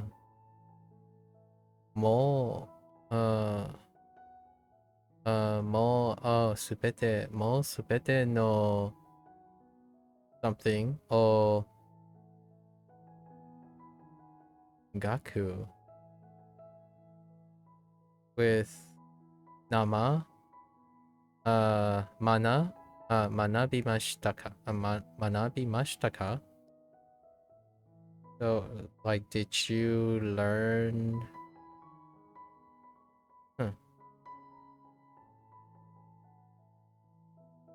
Huh. For example, ver, va ver, vere, ver, except for and va, all those words are pronounced exactly the same translation. A worm goes towards a green glass. Ah, I see. Yeah. Yeah. Totally understand. That sounds like French, alright. In terms of spelling, the French has among the most fun language. English is up there too. I know, right?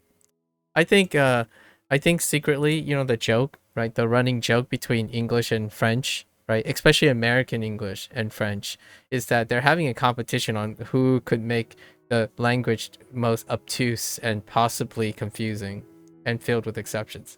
You know, the joke. Obviously, other people want to weigh in and say, "Oh no, but Japanese people want to do that too," and whatnot. But when it comes to camaraderie, like the time-tested stereotype, it's often defaults to like the one that has the bigger reach, right? So Spanish, French, and English tends to have that reach of, oh no, we just wanted to say it this way because it makes it fun, quote unquote fun.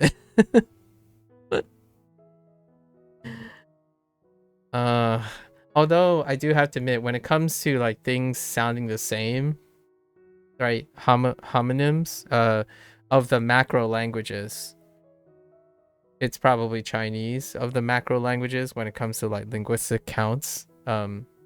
Interestingly, it's probably Chinese, which I'm okay with because I think it's fun. but that's probably because my parents are Chinese.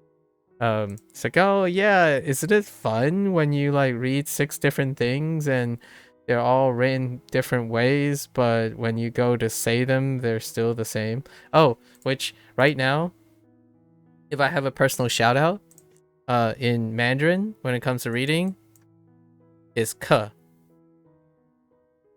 Ke. Hermit the Frog in the bathroom of the electricity plant. Every time, that's the new thing. It's like, oh wait, this guy's, it's like, I'm a little confused here. This is probably ke. This is at the second, this is at the end of this word. It's probably ke. This is ke. Constantly ke. And then if the other one, if it's in the middle of a sentence, it's probably it's probably something with sh. Like, ke? Alright. Which ke are we talking about? I don't know. And then since it's in the end, ke can be like ke. That's it. And then you have, you know, shi, like you just keep doing. It's like, which sh are you talking about? You're gonna get off Twitch? Good luck, Turtle. Have a good one. Yeah, you know where to find me whenever. Yeah, and hopefully you'll be back after. Yep. Yeah, take care. Stay safe, right? Hopefully, hope for the best. Make some proactive decisions. And I'll see you then.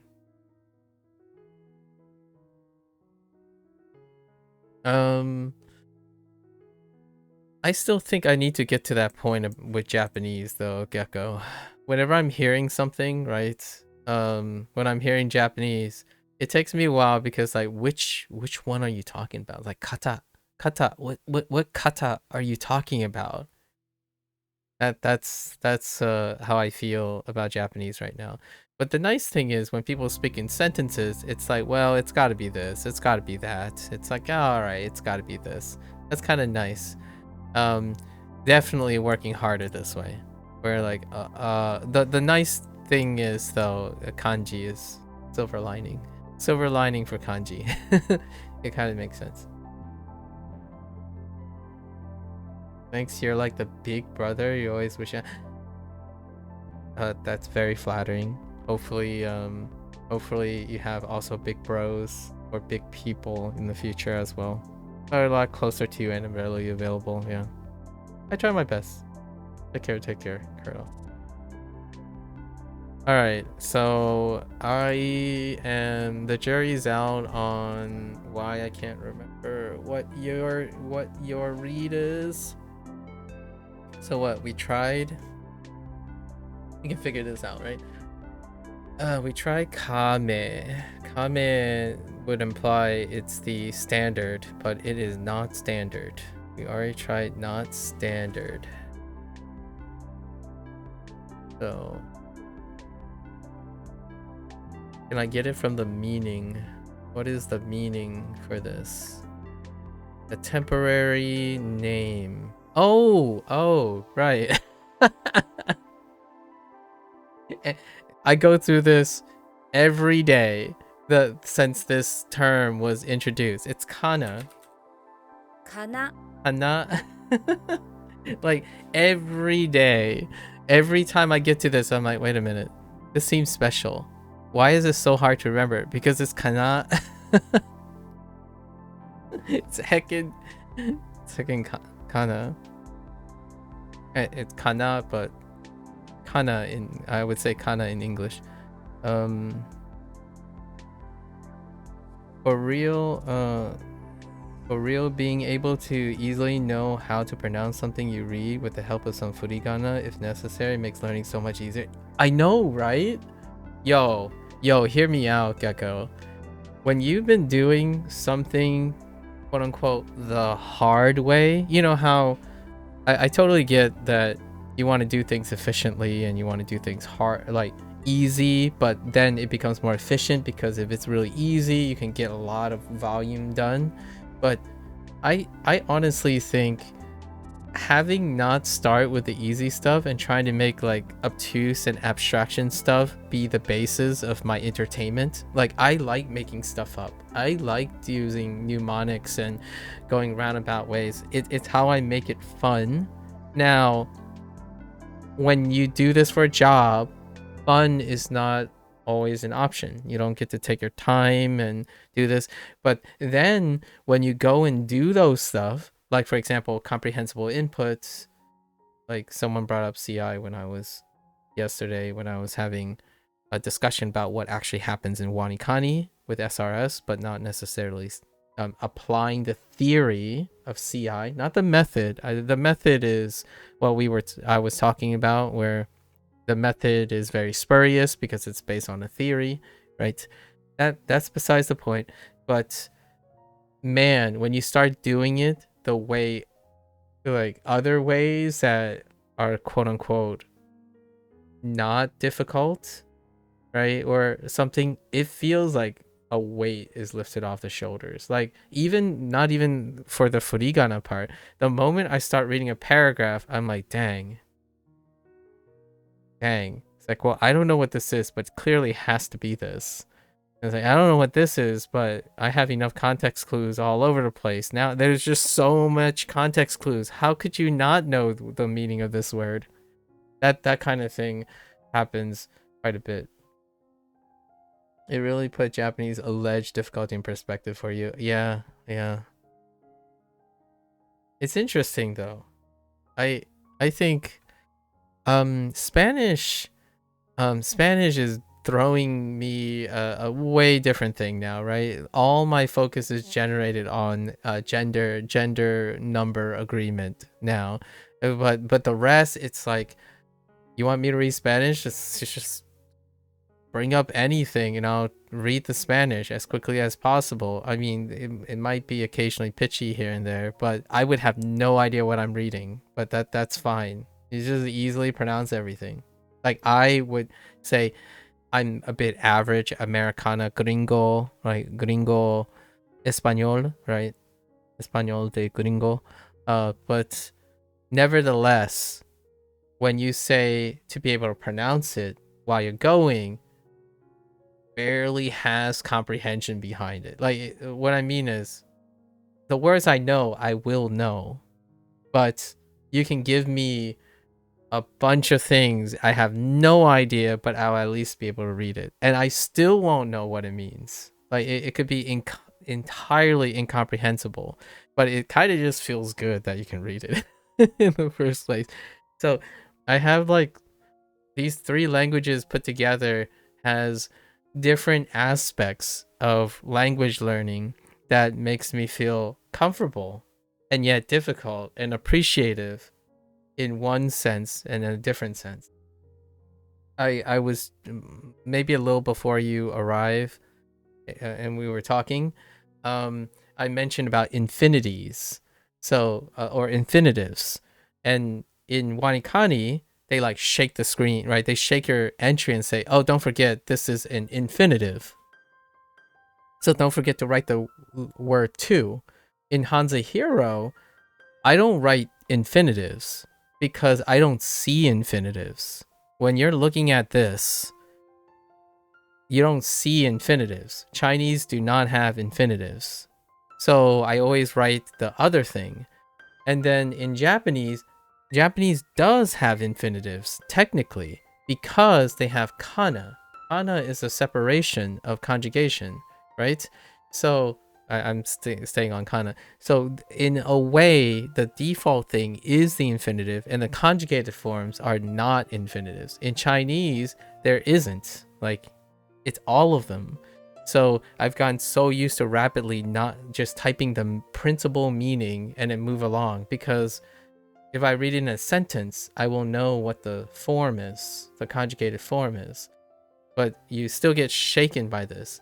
And then I recently started Spanish, so now I'm like in this this really funny conflicted feeling where, oh yeah, in Spanish I need to remember infinitives because infinitives have conjugation, But then I go back to Chinese, I'm like, okay, I'm just not going to type any twos and prepositions because prepositions are pep. They're extra work. And then I go back to Japanese, like, oh wait, Japanese is a mix. Now I need to remember the kana ending because that's how because it's a separate, it's largely a compartmentalized thing from it, while Spanish is doing their infinitives with the collective symbolism or like the collective writing. And I'm like, oh, it's kind of fun. I don't think these problems would occur, quote unquote. I don't think these problems would occur if someone was learning one language and then transitioning and only thinking about one language at a time. And that's great. It's very efficient. I'm glad you're reaching your goals. I think all of these struggles, all these confusion is making me remember and easily talk about these things. Like the moment you said something about things sounding the same, and then the moment you mentioned, oh, you didn't know what they use with Hanzi, I immediately analogously refer to something in Japanese to communicate that as opposed to English. And that to me is fantastic. I think that is multilingual discussion, or people who take disciplines and skills holistically. They ebb and flow between characteristics of different things, as opposed to relying strictly on the one thing. Like, oh, you just don't do that. It does not exist in English. But let's talk about Japanese instead. Like, oh, hey, English does not have an equivalent. Let's talk about Chinese instead. Like, well, this Chinese thing doesn't have a Japanese equivalent. Let's talk about English instead. Right? So, I don't know. It's one of my favorite things. I think that's where the fun aspect comes from. Understanding that things are very confusing, and then it's a fun challenge to juggle them. It's not for everyone though, obviously. I would even argue it's not for most people. At the end of the day, we're mostly trying to learn words. In that sense, kanji reading are merely building blocks. Ooh, you're playing with fire there. Kanji are mind palace objects that represent all of those vocabulary. At least that's how I'm looking at it. Maybe a different way. Still, you still have homonyms in spoken languages, of course. Of course. Yep. But you have those in most languages, just like your recent French example, and to sort through that, you always need context. Indeed. Unless you choose to make a complicated system that distinguishes them, which that's the varying levels and degrees, right? We can make comparative degrees of homonym frequencies, and the Chinese language have far more homonym frequencies because they limit the combination of potential complexity in their language, right? So like the whole linguistic thing, right? It's excellent to confirm an existence of something. It could be one, and then you can compare it to 10,000 in another language.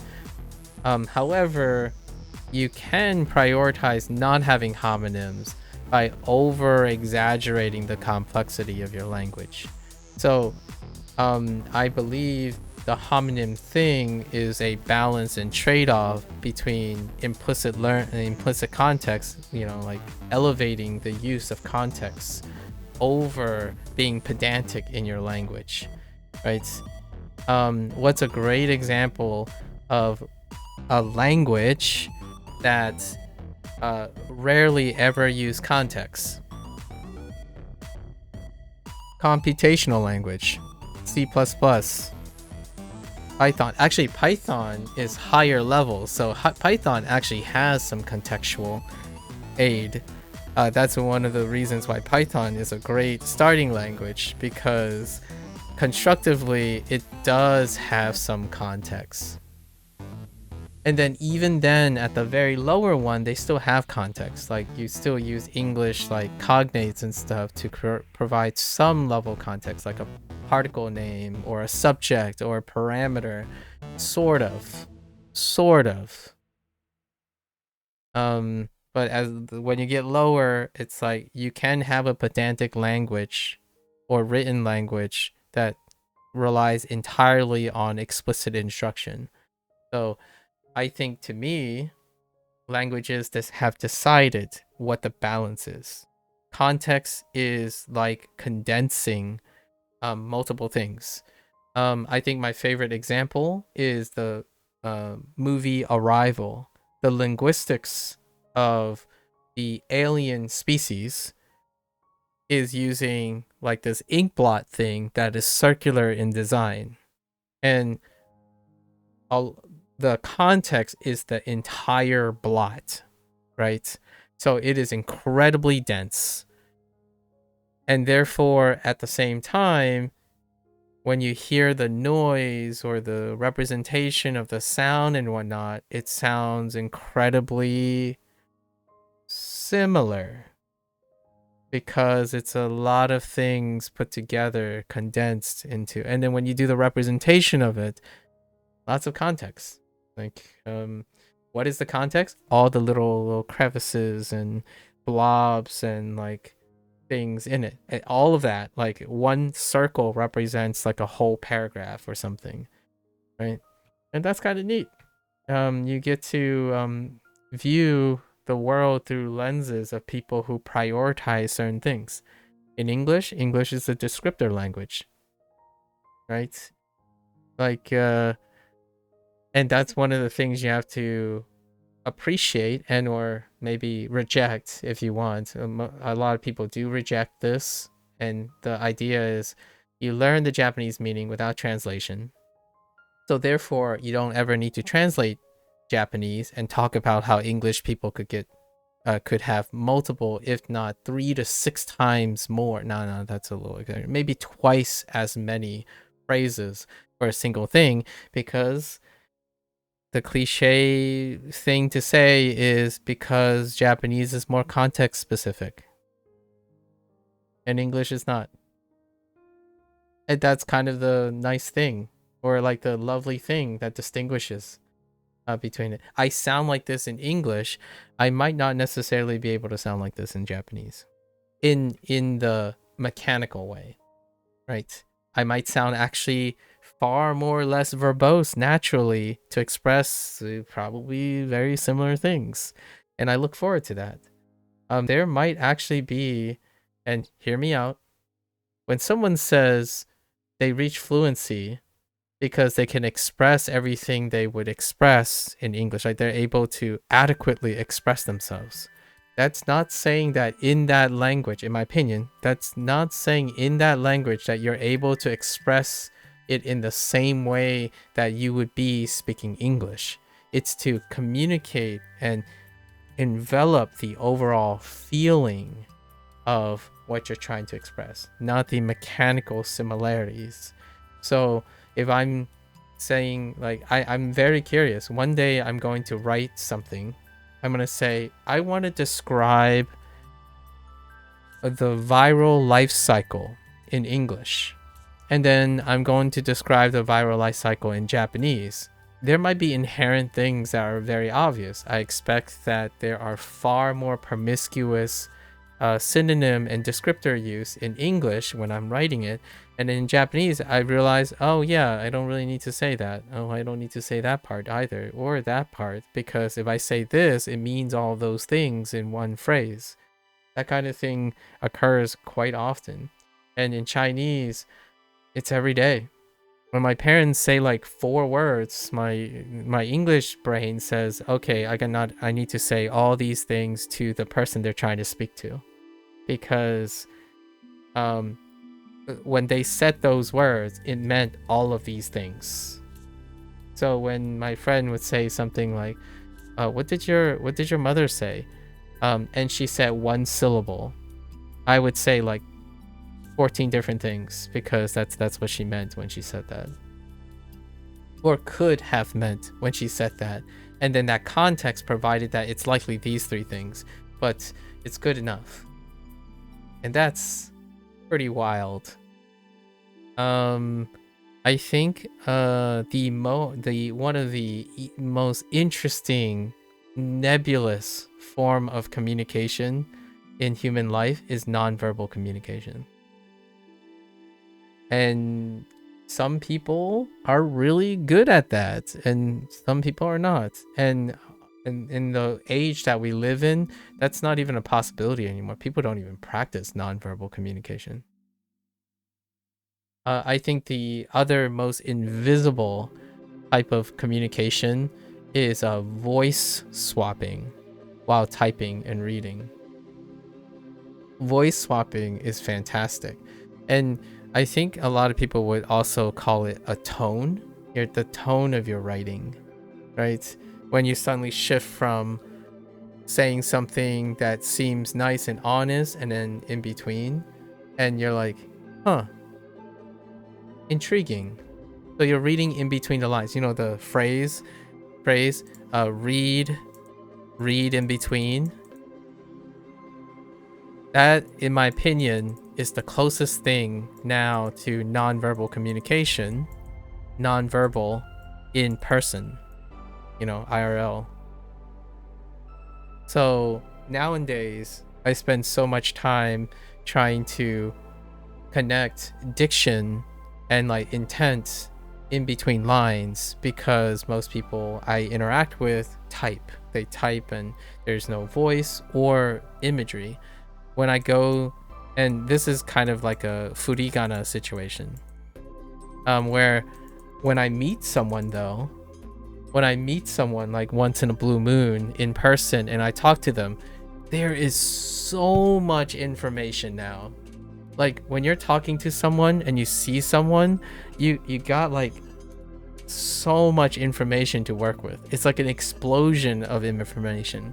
So you can have something like someone would say something in a foreign language and they wouldn't know what it is. You can still kind of, with your broken, say like you only know a couple of Japanese phrases or something, and you're watching this person like talk, but then you cued in on a couple Japanese words. It's like, but there's also the body language and their tone and their sound and your situation and the environment you're in and your life and the continuum. Is it sunny outside? There's so many other things. Does this person look uncomfortable? Who is this person with?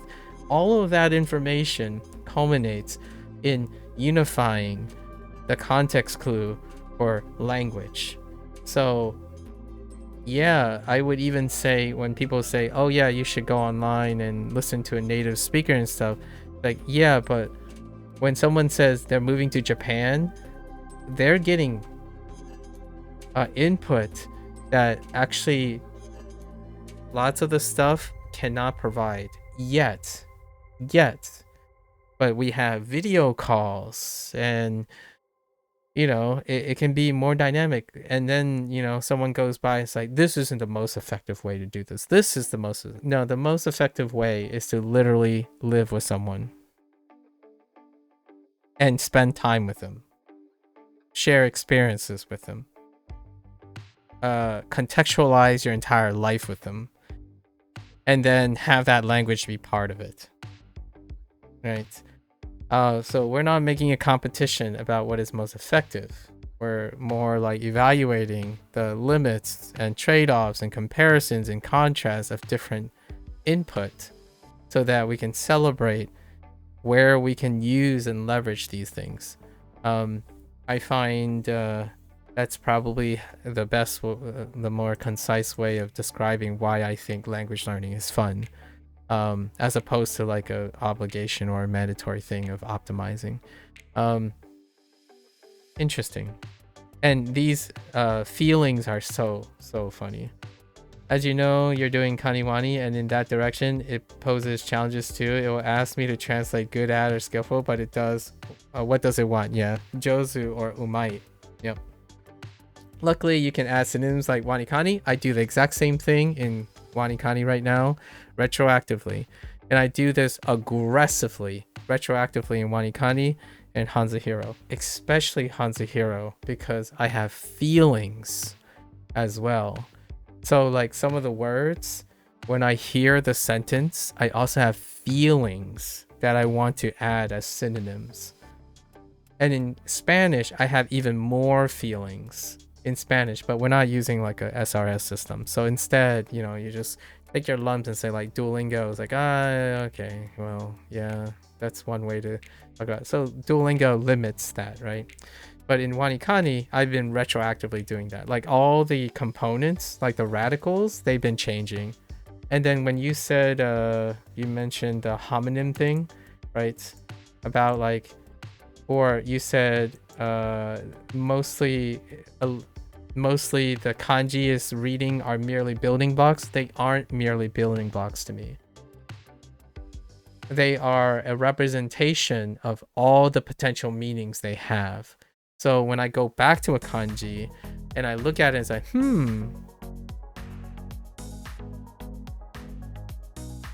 you notice that you're not as aggressive as I am on it, but with double check, it's not that bad. Exactly. And that serves my purpose, right?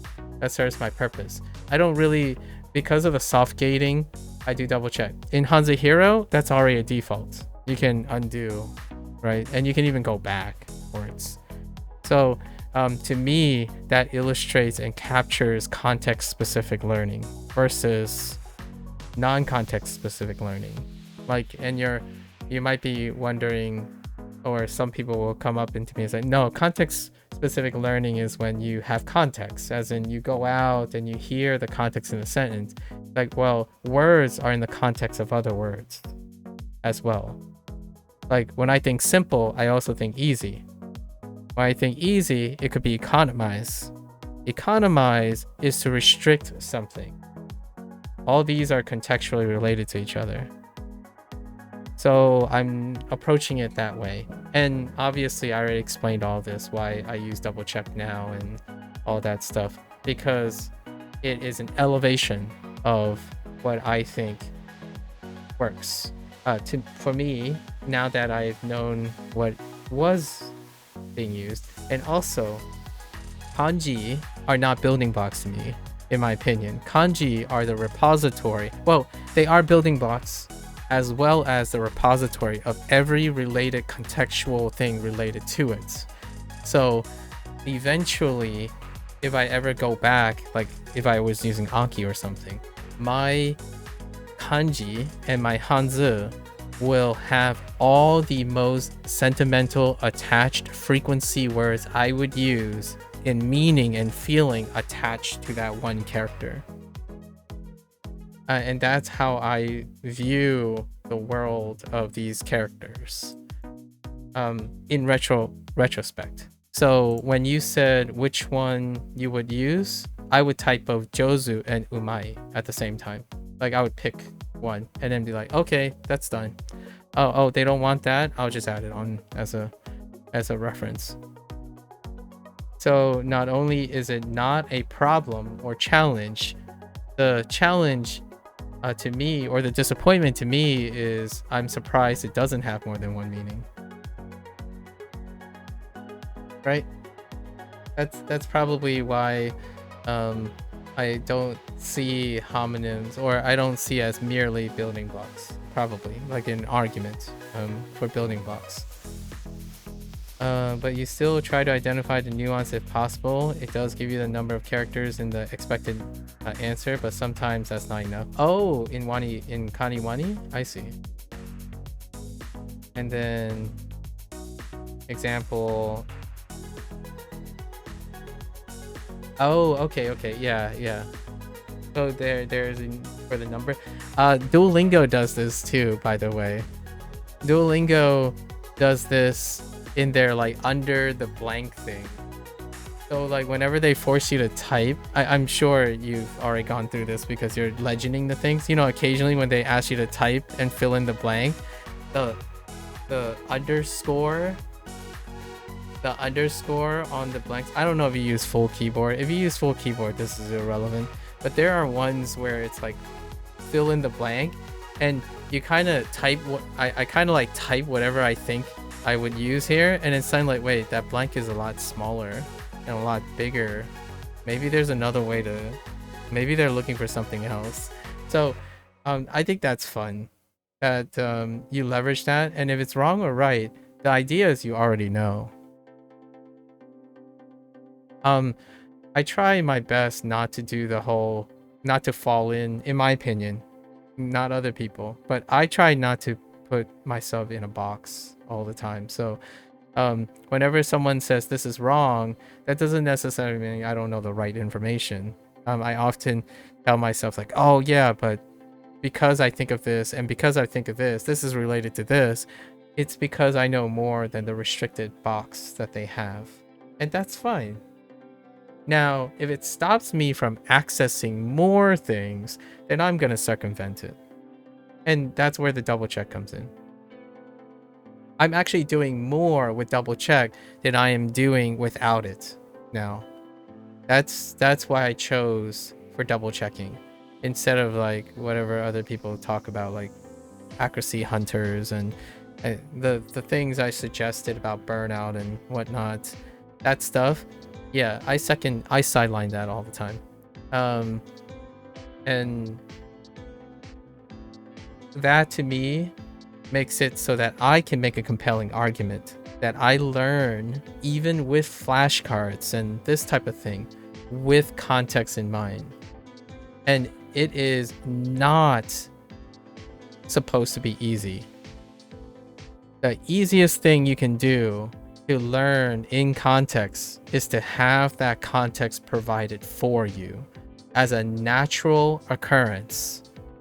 Hence why when people talk about the theory of comprehensible inputs and the native speaker thing, that is probably the easiest way to get the highest reproducible input of something that is natural for pragmatic use. Totally understandable, and I totally agree. Is it fun though? It's probably fun to other people because they measure their entertainment and their progress in achieving a goal that is natural and or whatever. I think it's fun that I haven't ever learned with flashcards like this type of system, and everything about it is a lot of fun. Like, it's fun because it's challenging. And the irony here is, why would you want to learn language like this if you can learn it in an easy way? I'm like, I totally agree.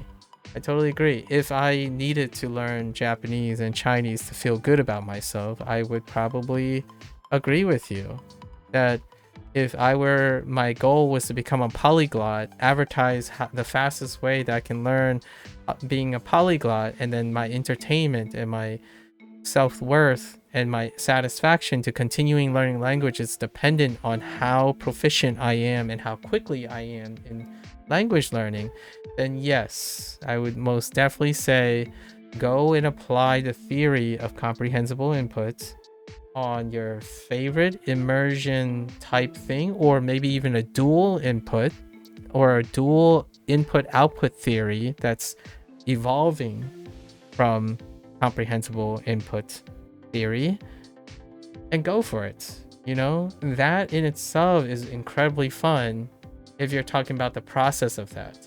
But if you're not and you're referring to the results, then I can't empathize with you. Or I can't empathize with you, but you have my support. Like, go for it. Make what motivates you. On the subject of boxes, before you go, I just thought of a mnemonic earlier which you'll share. Box is ako. I feel you probably know that, yes. And what do you do with boxes? You carry them? Akobu? Shashinko. That's how I remembered it. Same mnemonic. Yep. In Shashinko, when you take a picture... Oh wait, did you play Shashinko yet? In Shashinko, when you take a picture of a box, hakobu is one of the verbs. And it's also represented as hako, the kanji. So in order for me to remember the kanji for hako, I also think of hakobu, but the kanjis are not the same. But yeah, hakobu. Exactly. Isn't it fun? I think coincidences are really fun too. How two people come about the same relations, the patterns. Yeah. Yep. That's how I remember hakobu, by the way. For now, which hakobu is the new one. What did they use again for hako? Hardcore. They use hardcore instead. Hardcore, you're carrying a hardcore like mosher away because they got carried away, right? Ha ha ha, carried away. The hardcore mosher got carried away. So hakobu, yeah. You started playing Shashinko, but you only put like an hour into it so far. It's pretty relaxing. An hour? You're probably gonna be done with it in like another 2 hours. No, I'm kidding. I would love to. Here, did you pet the perro and found the gatos yet? There's like a fun trivia with the gatos. The perro is a reference to something in Japanese culture, which you probably already you're probably already familiar with. But the cats have stories. Not in the game, but out of the game. I forgot what they're called when you look for trivia outside of the game, like the meta game. The augmented game or something. Anyways. Yeah, I'll let you go. Yeah, it's great. When you take a picture of a box, let me know.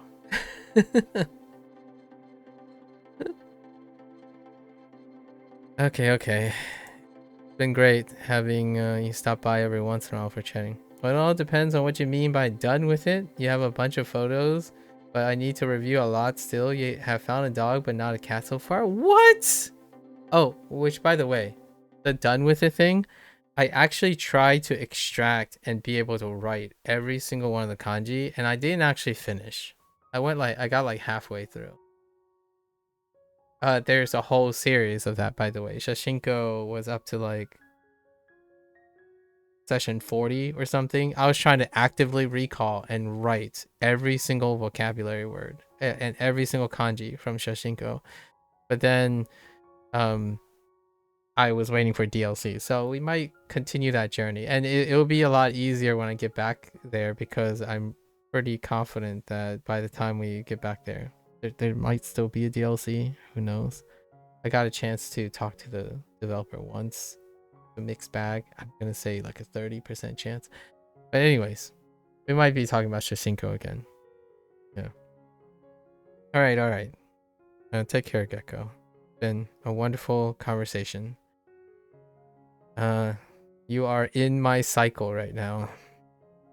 Gecko, you are holding up the guard for internet kind everywhere. You do intend to spend quite some more time with it when you're back from your... Oh yeah, that's right. Good luck and have fun on your trip. If I don't hear, if we don't talk before the trip again, have a great trip. Bring back stories. Go talk to random British people with Japanese. I don't know. Honestly, I really want to hear how British people interact with the Belgian. Like, I want to hear those type of stories. Like, what is it like to be a Belgian person who goes to the UK and then suddenly goes to Florida? I want to hear like international. Right? But do come back with some stories. I'm looking forward to it. And also your family. Good luck to your family and have fun. I imagine your family are coming along too. Have a safe trip. Thanks again for sharing. Yo, try to tune in one or more times before you go. Not quite on holiday yet. Okay. Like I'm excited. We should brainstorm things that you could do for like a Easter egg hunt or something. Oh man, you could Easter egg hunt for things that you want to see if you can catch like a Floridian doing or something. I don't know. I'll think about it. We'll think about it. I'll let it go because it's very busy. You have a very busy schedule. Thanks for chilling. Okay.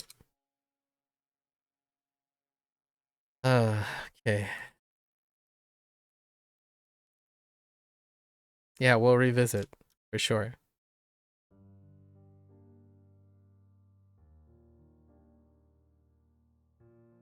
Uh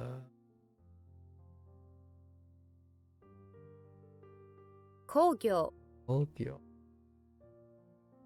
I guess this is industry. Well, Yo Q. 要求 Yo Q. Yo Q.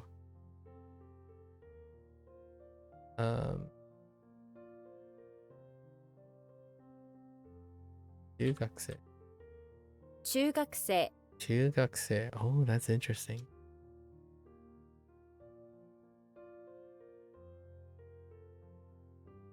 飲む、飲む。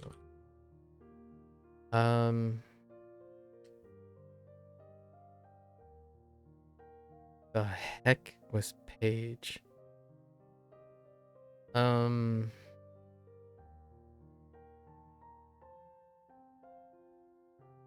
What does this have to do with a geoduck? Page?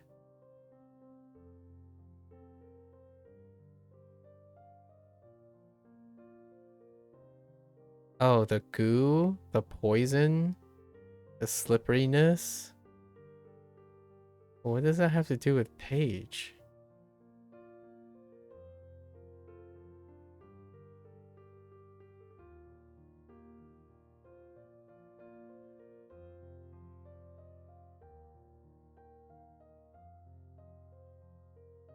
Oh, because it's just Page.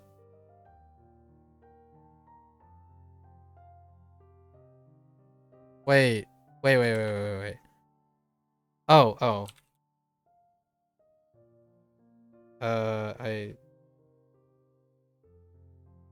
I that was a typo. AG. Yeah.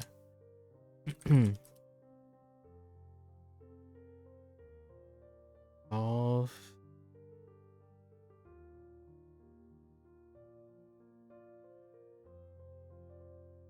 Oh, is this like transfer? Probably transfer.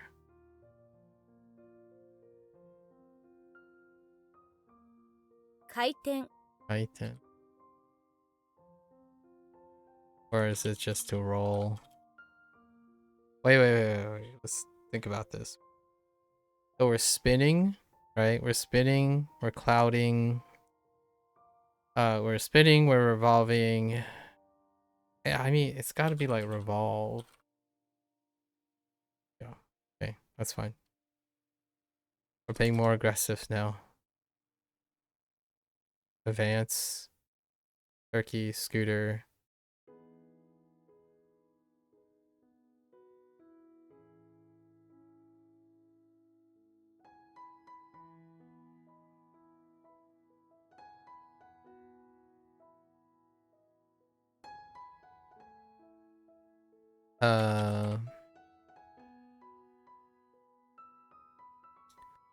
This is different because it's not. I mean, we could try this. Okay. 10. I knew it wasn't that. But so what do we have here? Revolve, send.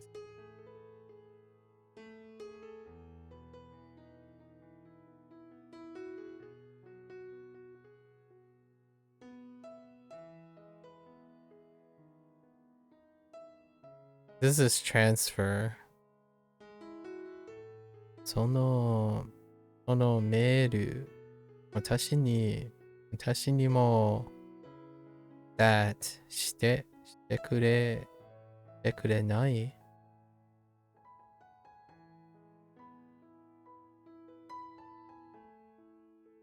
Definitely transfer. How are you different?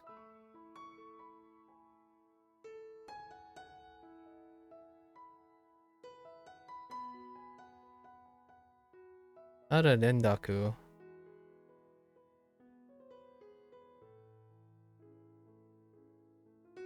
Oh, maybe it's just not a Rendaku. That's probably it. 転送 Tensou, it's just not Rendaku. No exceptions. Overthinking it. 乗せる Oseru.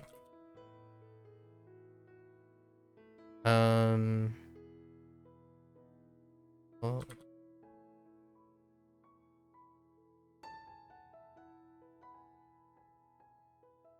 Ah, that's a typo. 習う Not out.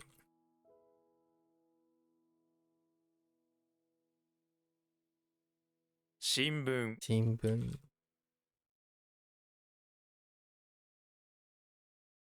This is farm. It's like landslide. It makes good for farming, but what else? What else is good for? Son of a bee sting. Oh. Oh no, this is slightly different from Chun. Chun is with sun. Uh-huh. So it's not the same.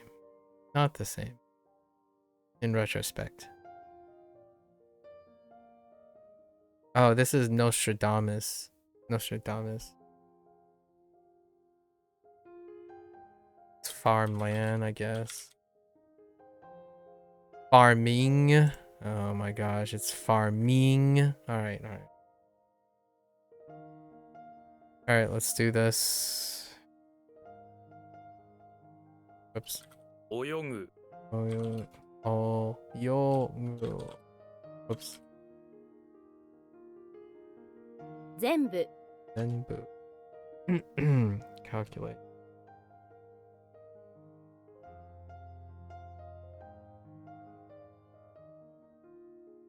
There's 重い Omoi. How do I screw this up? Chikamichi. Chikamichi. 近道 Chikamichi shortcut. Whoops. Why? Or shikashi. Whoops. That's not Japanese.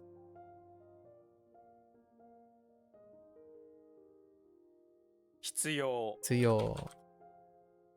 I guess you could say certainly. What?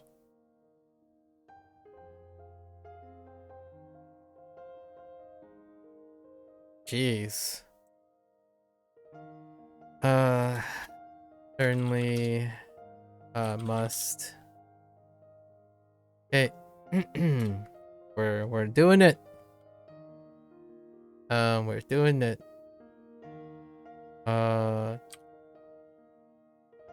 Ooh.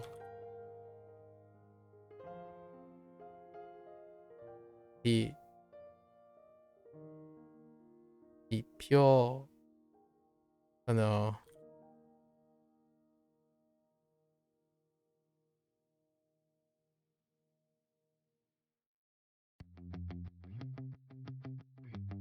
Hitsusho. No, that's not good.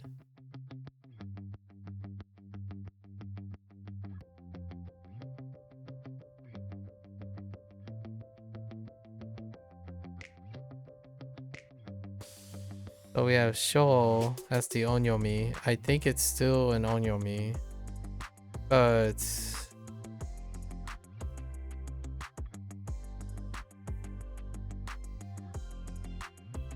Norwin.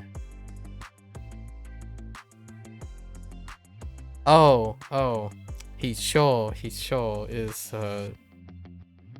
必勝 I think I wrote he instead of she. Hisho for easy win. 世界 Sekai. 毎度 Maido. It's fine. と So,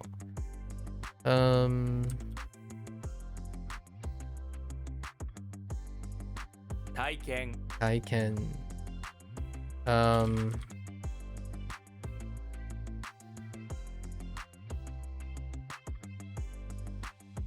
話 Hanashi. Express. 実 Jitsu. The heck is Jitsu standalone? It's truth? 重要重要。一番目、一番目。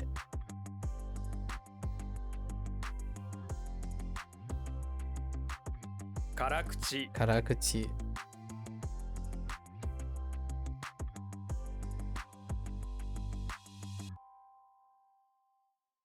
Oops.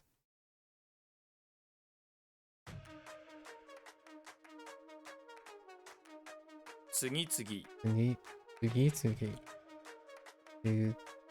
次、次、次、次。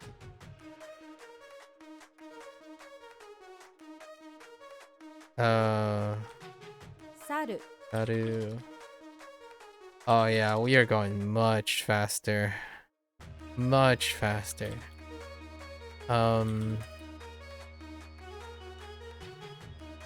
研究所、研究所. Now I have so much more time to talk if we have problems. 近所近所.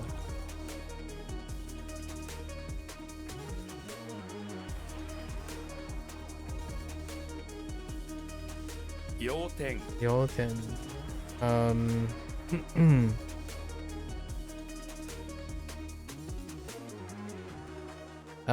Like important point or main point. Highlight is important.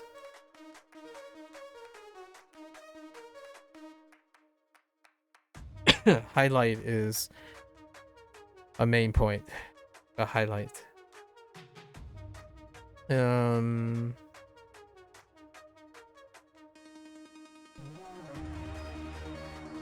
事実、事実.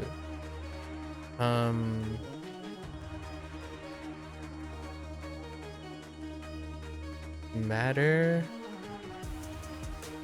Proof.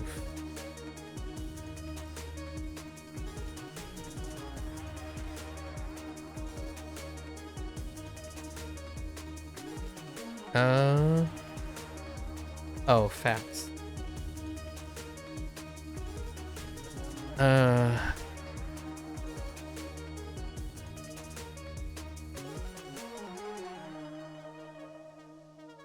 Hot.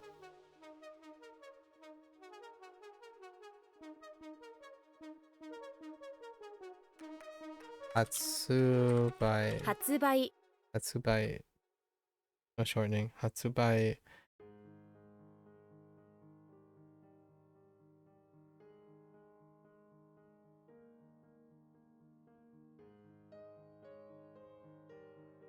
つくつく. ちょっと. いる. いる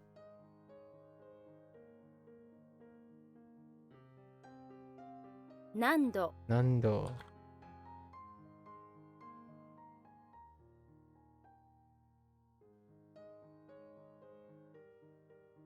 20、 20.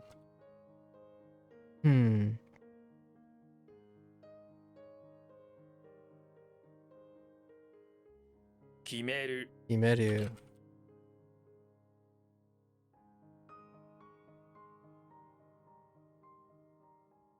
家庭家庭.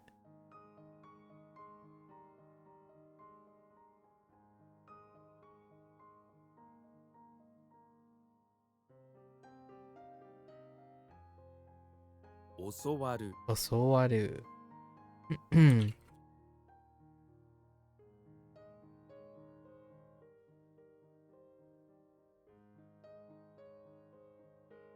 失う、失う.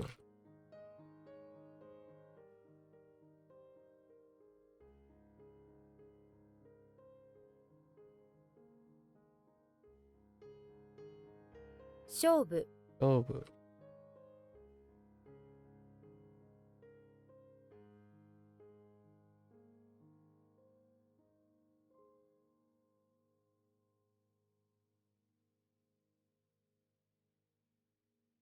助手助手.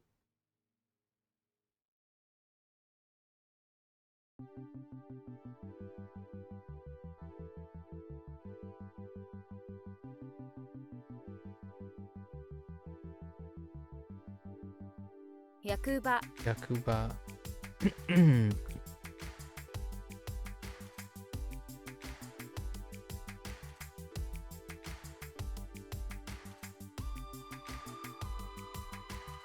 受ける Ukeru.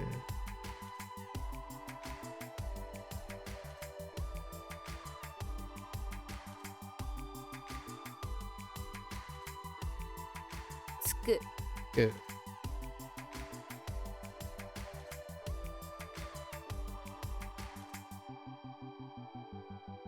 Wait. Yeah. Um.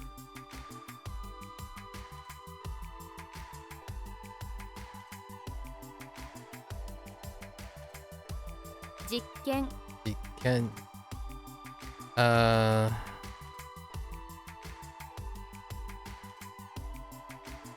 Whoops, misspelled. Experiment. Um.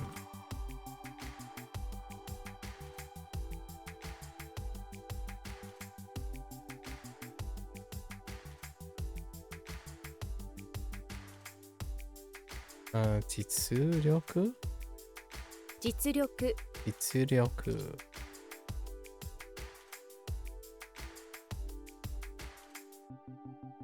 Yep.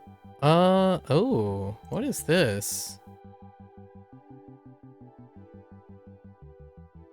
Did I not finish this? Oh, no. This is the other half, yeah, for today. You're right. Our half peak day. Our peak day got split in half. That's right. That's right. Ooh, this is not. Oh, hospitalization. Enter institution. Hospital admission. By your entering in institution, well, we're not talking about any institution. We're talking about specifically. Okay. So, newing? That's interesting. Newing. 入院 Okay. 入院 All right, moving along. Distribute. Kind of know this. You don't want to keep all the alcohol to oneself, so you distribute it all to your friend. Like, not just your friend, to everyone you can find. Don't be that person who keeps the alcohol all to themselves. Distribute it to all the legally aged people you know. What is this? Hi. As you distribute the alcohol, you say a haiku. Alright, I got you. Here you go, my friends. Alcohol for everyone. Never drink alone. This becomes the haiku you say before every party, every potluck, and every night out at the bar. You even get tattooed it on it. Here you go. Distribute. Here you go, my friends. Alcohol for... Okay. Do we have something that involves... Oh, this one. No, oh, that's Rendaku. Shinbai. How about this? Are you Rendaku too? Shinbai. Oh, it's using the same thing. Okay, distribute art for cares. Interesting. Alright. Haiku. Got it. To begin something, makes sense? This is transitive because of meh.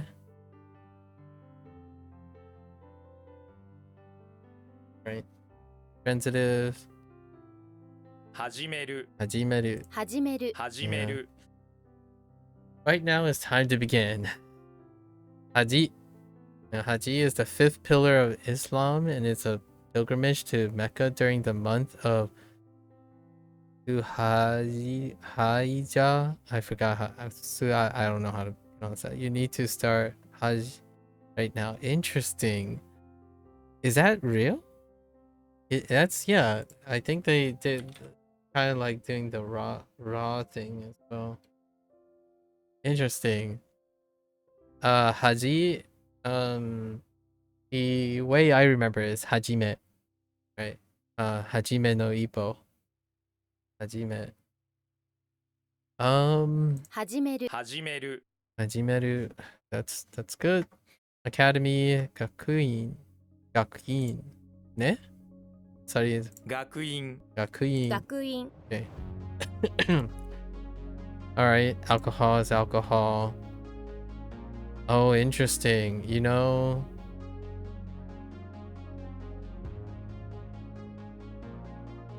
what was the play? What were those tavern things called?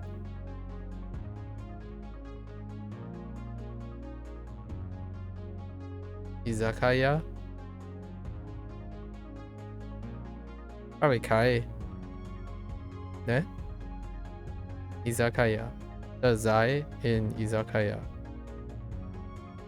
Or it could be distribute that I'm thinking of actually in Izakaya.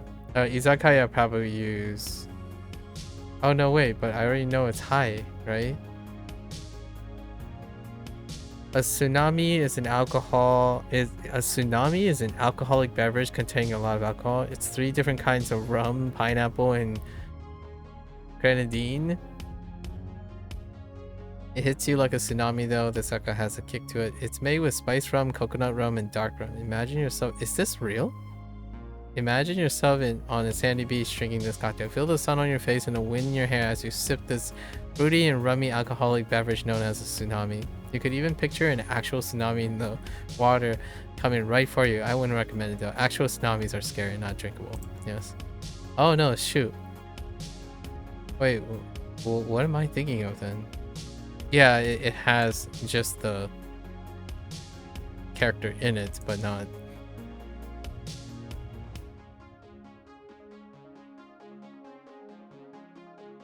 As you lie on the beach, the alcohol keeps coming down the chute straight into your mouth. You can feel the sand in your toes and the alcohol sliding down your throat. The glass and all from this special tsunami chute. Picture the alcohol flowing down this long chute from somewhere far away. You try to see where it's coming from, but all you can see is this long chute stretching along the entire beach until it disappears in the distance. Alright. Random chute, alright.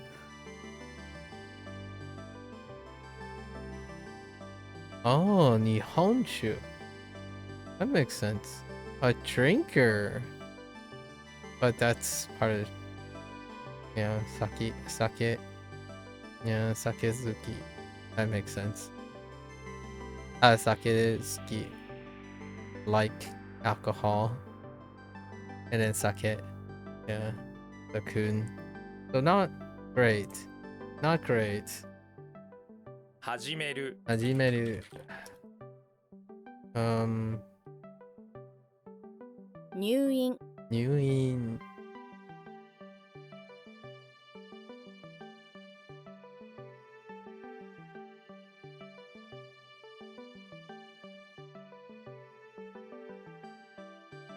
Oh, it's probably this character. No, or a variant of this with the thing. 学院 Queen.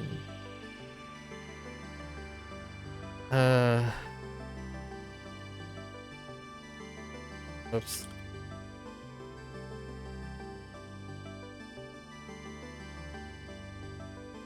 Alright. To open. Akeru. Akeru? Ne? 開ける Akeru. 開ける開ける Ah! When you do a huge screen comes out, yeah, it's the thing again. Imagine a giant character flying in. Okay, I got you. Fall. Oh, a different fall. To fall down, not autumn. Violent tsunami causes flowers to rip from the branches of trees and they swirl around and kiss you and kiss your face gently as they fall. Okay, I got you. With the tsunami comes a great windy storm that blew many flowers all about. It's a pretty sight amongst all the destruction. Imagine being out in this tsunami-induced storm. You can feel the rain and wind on your skin. You're wet, cold, and scared. But you see some flowers being blown to the ground, and you are mesmerized by the dance they do on the wind before they finally fall to the ground. Another lovely picture. Naku. Jeez, you want to save these flowers you see falling around you, so you take a drying rack and place them carefully on it. Now, whenever you feel scared, you look at the flowers on the rack and you won't be scared anymore. Imagine running around, catching the flowers as they fall. Imagine placing... That's kind of lovely. It connects the two, too. So otaku. Do we even have otaku? I don't know of otaku. Yeah, all of these are not otaku. Jeez. Okay. Open to the public, that makes sense. Open in public. A public opens open to public. And we're going with Kokai. 公開 Kokai. 公開公開 Public bathroom. Kokai, isn't it? Or a version of it. I don't think they use kai, but something else.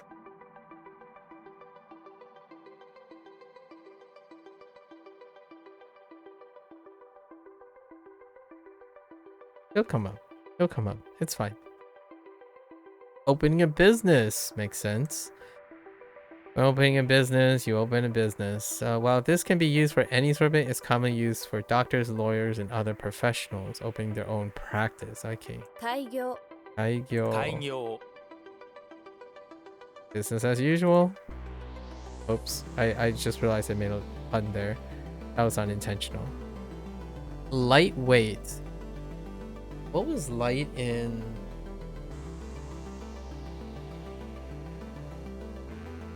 This checks out, right? I think. Okay, so for car, a tombstone is lightweight. Cars are very strong, you see, so sometimes something heavy like a tombstone is no match for them. All cars find tombstones to be light and easy to transport. Eesh, that's gonna be. Picture yourself trying to move a huge slab tombstone. It's difficult, no? I bet you wish you had a car for some. Okay, I got you. Some other vehicle to make the process much less painful. Your arms are getting sore from carrying the tombstone, and you're getting sweaty and hot from all the work. What do you do for a car with an air conditioner? Karu? Really? Oh yeah, karui. Oh right, karui. Sure. We're going to Kun. What do you wish you had to transport this tombstone? Oh, that's right, a car. I need some kind of karup pole. Oh boy, karup pole. If you had a car, this tombstone moving business would be no problem. To cars, tombstones are not but lightweight pebbles. But the rule says you can't use a car to carry tombstones, so you need to find it. Karup pole. Remember that all the hard work you were doing before and how you got all sweaty and gross? Now imagine yourself inside of a nice car with air conditioning and tombstone in the trunk. It feels great, doesn't it? The air conditioning is perfect, and driving a car is much easier than carrying a tombstone around. Thank goodness you found a car loop hole in the. Alright, I got you. I have karui. Yeah. And then I'm guessing onyomi is later. Yes. Hey. Bits. Simple and easy. Ooh, oh yeah, tegaru because of okay. Alright. Oops. Oh, these are lessons. What are we why what happened here? Oh. What did I type? Did I type O or A? I think I might have typed it O. 開ける Akeru.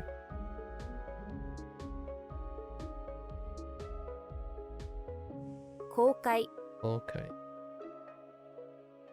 Or open to the public. Yes. Open to the public. Tsunami. Kiss on the face. Raku.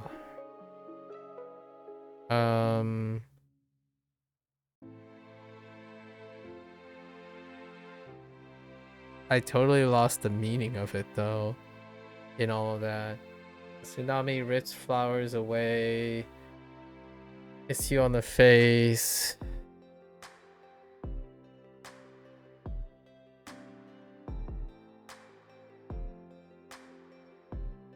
Oh, fall. Petals falling.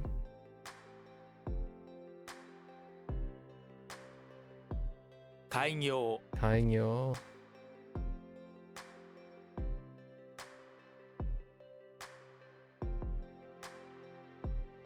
Tombstone like, sweating, car loop.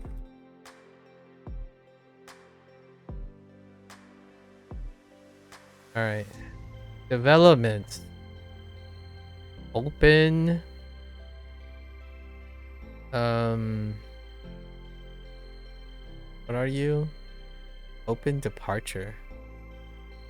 You are now open for departure. You get your boat and leave this place. You're going to another place to start its development where you can create a new world. Ugh. Okay, that one's kind of rough. Kaihatsu? 開発 Kaihatsu. 開発開発 Okay. I think we're gonna be. We'll see. Excuse me. Arithmetic. Sure. Calculating count. Or math. Yeah, math works. Not to be sugaku. Also mathematics. What is it you call when you calculate numbers? That is the study of math and arithmetic. Okay. And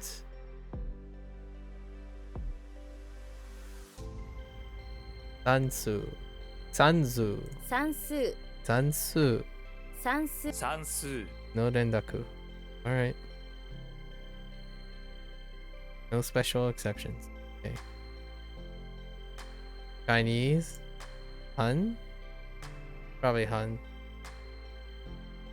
Oh, kan. Oh yeah, of course we knew it. Kan.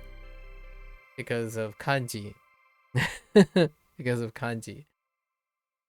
That's right. Interesting that the onyomi is. I thought kanji might be the unyomi.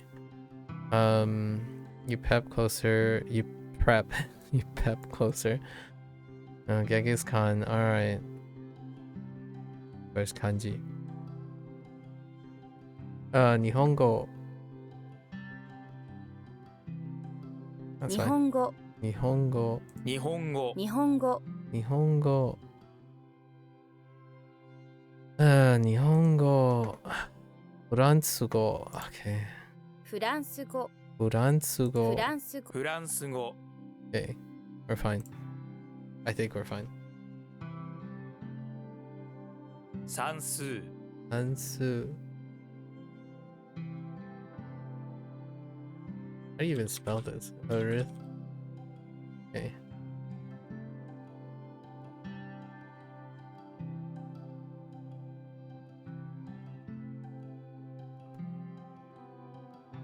Um.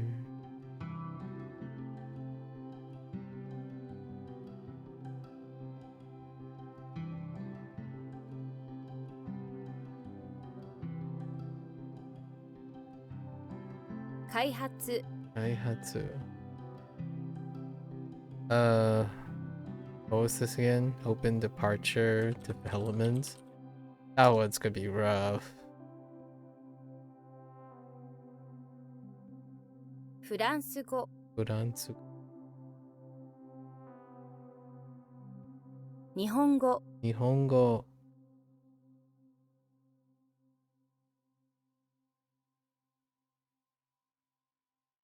Okay. Spaingo.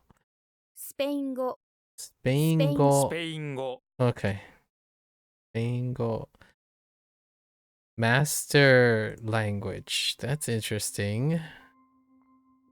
The main thing you talk about. Oh, yeah, main. We can use main. The main thing you talk about in your language becomes the subject of the sentence. Okay. Okay. I got you. I got you. Shugo? 主語 Shungo. 主語 主語 Okay, that's fine. Road. That checks out. What is this gonna be? Like boo? Boo? Wait. I don't have something at the top of my. If you've been walking all day, nobody's going to wish your foot. If kiss your wish your foot. Kiss your foot. Sure, if you've been walking barefoot down a dirt road, your foot are filthy. Nobody's going to want to kiss. Oh my goodness. Imagine kissing someone's foot. Now imagine kissing someone's foot after they walk down a dirt road for hours. It's disgusting. Smell the stench of the. Alright. No. Really. What was this person walking down again? Oh yeah, that's right. Odo. Okay, you were walking down a dirt road and you ain't not comfortable kissing that do. Doro. Did I know that? No, I didn't. Railroad tracks. Sendo. Not sure either. Nochi. Nochi. Oh, that's special. Yes. Okay. Sen. I think Sen is still Sen, right? Maybe? 線 Yeah, Sen. 線 Special case? Because I'm pretty sure Sen is Onyomi. It certainly is. I mean, yeah, it certainly is.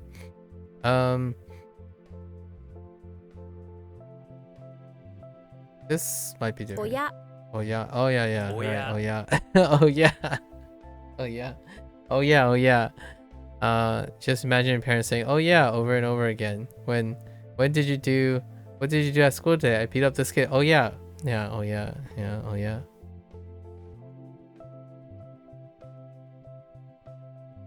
What timing? That was beautiful timing.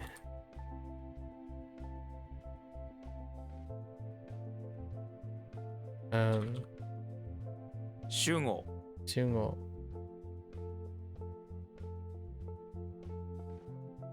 スペイン語 Spain go.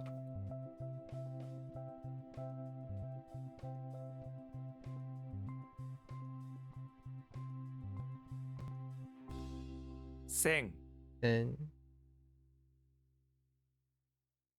親 oh yeah. Intimate. Using parent. Okay. What's the adjective form of? Oh yeah, that's right. That also means intimate. That's right, intimate. Intimacy is intimate depending on the context. It can also mean friend, friendly and close. Don't actually remember what this 親 is. しい Stashi. 親しい Those who are most intimate with you hang out with you, even when you're doing gross things, like sitting on the shita or gross. Your family is okay. All right, I probably will remember that pretty 親し fine. い Shinsetsu. Oh, this one I guess you just know as kindness, but when your parents cut you think they're being mean, but they're not. They're bleeding all the bad blood out of you. They're truly being kind. Just think of how crazy. Oh, we're going back to the crazy parents and people now again. 親切 Shinsetsu. 親切 Shinsetsu. 親切 Interesting. Up or down, as long as you maintain the rest. So, Shinsetsu. Shinsetsu. Shinsetsu. Shinsetsu. Interesting. Okay. That's fine. Iron? Yeah, we knew that. Oh, we also know copper. You look at gold and notice a fault. You scrapped its fault and then you discovered it's worthless iron. Iron's not worthless or comparatively worthless. No. Oh, don't be Tetsu. Oh, Tetsuo. Yeah, that's right. Tetsuo the Iron Man. This guy knows Tetsuo the Iron Man. This is Takashi Miike's. He's Tetsuo. Do you know that movie Tetsuo the Iron Man? We talked about it on Tofugu a while back. It's one of the wackiest. Yeah, it really is. Takashi Miike is weird. Maybe a little bit more grounded would be like Ichi the Killer or something. It's one of the wackiest Japanese movies on. If you don't know what Tetsuo the Iron Man, you should definitely look it up if you aren't averse to horror, violent. It's body horror, not it's more like body horror. Tetsuo is one of the most insane movies in the history of ever.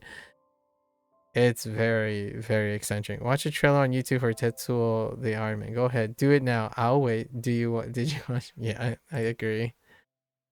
I definitely agree. Ooh, Tetsujin.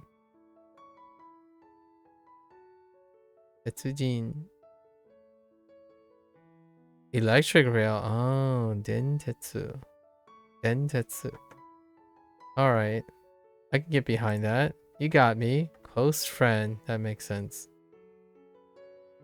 A friend who is like your parent is someone you look out. Will look out for you. They're like family. In fact, that's why this friend means, this word means best friend or close friend. Just imagine someone, okay. 親友 Seen you. Checks out. 親友 We're fine. What do you have here? Koichi? Maybe? Oh no, this might be different though. It's slightly more formal than hajimeru. Koichi? 開始 Ah, 開始 Koichi. Alright. I think we're fine. Oh man, this gives me flashbacks to Atatakai or Atarashi. Oh no, Atarashi. Alright.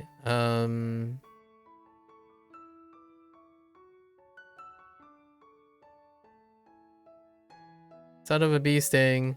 Wait, was this the same? I didn't even look at. Wait. Hold up. I saw it, right? When your parent is. Hold up. When your parent is trying to be.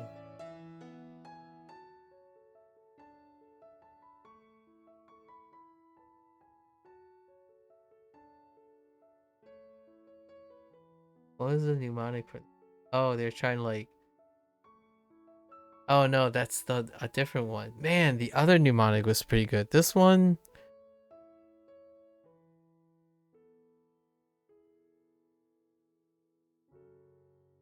No, I'm getting nothing. Nothing at all. Nothing at all.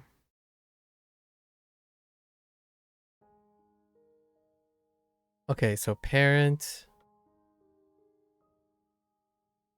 Oh, this is where you're we're doing intimate. We have to remember it's intimate.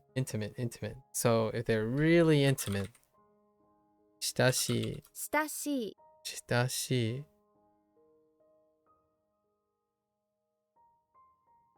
親切 Inset.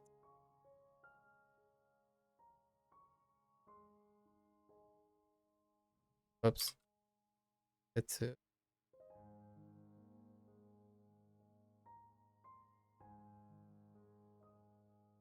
開始 I see.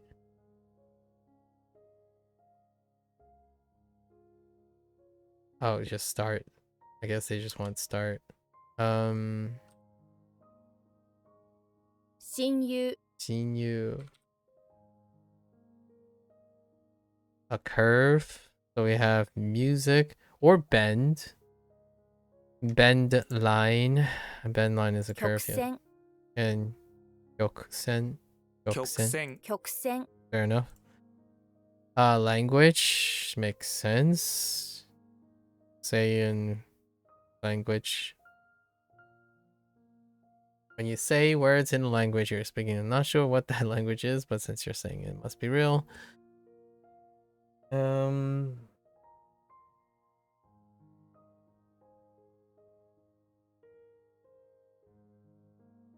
How did the word thing go? 言語 Gengo. Oh yeah, if you have something to say, you say like the origin. Gengo. 言語 Like Genji. Gengo. So no change. This is read. Are we going straight to yo? So what is this? If you have to say what you're selling because people don't like to read. Oh, okay. Yo? We're not. Oh yeah. I said go. Did I say no? Yo. Yeah. Yo is fine. When you are forced to read aloud to sell, yo instructions. Okay. That's consistent. So we're just going straight to yomu. That's fine for now. The talk. Hanaru. Ne? No, not hanaru. Nasu. But not hanasu. I don't think we have a good for this. Which one are you supposed to look like when you're talking? A blood. Let's see. When you language do it, so when you're doing your talking, yep, and telling. 語る Haru.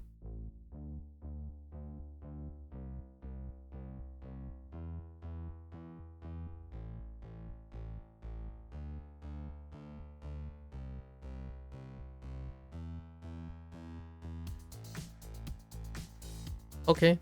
Kataru. 語る語る Like, sometimes when you're trying to talk about something, there'll be that one person who always cuts you off to tell you their own story. We call them language cutters. Kata. Fair enough. I think we're okay with this. We'll go until we have to read context sentence, right?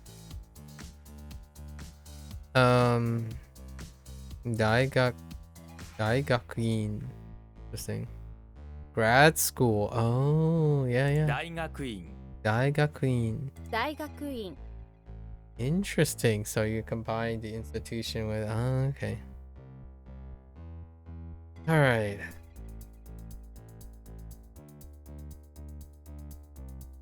The cell words.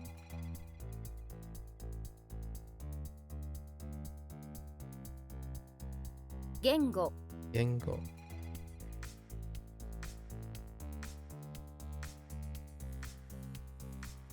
What's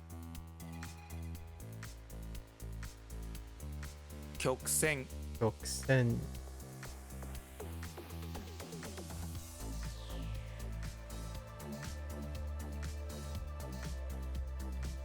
Wait.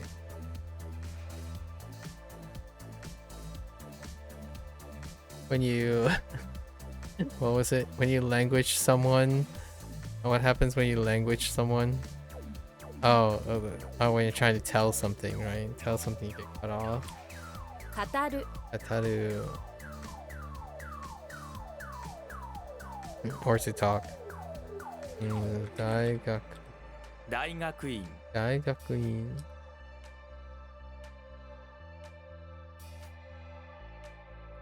Addition. Okay, these are the last ones. Okay. Addition. So we have sufficient calculate. Remember how it's to add? Oh yeah, that's true. Yeah. Tasu.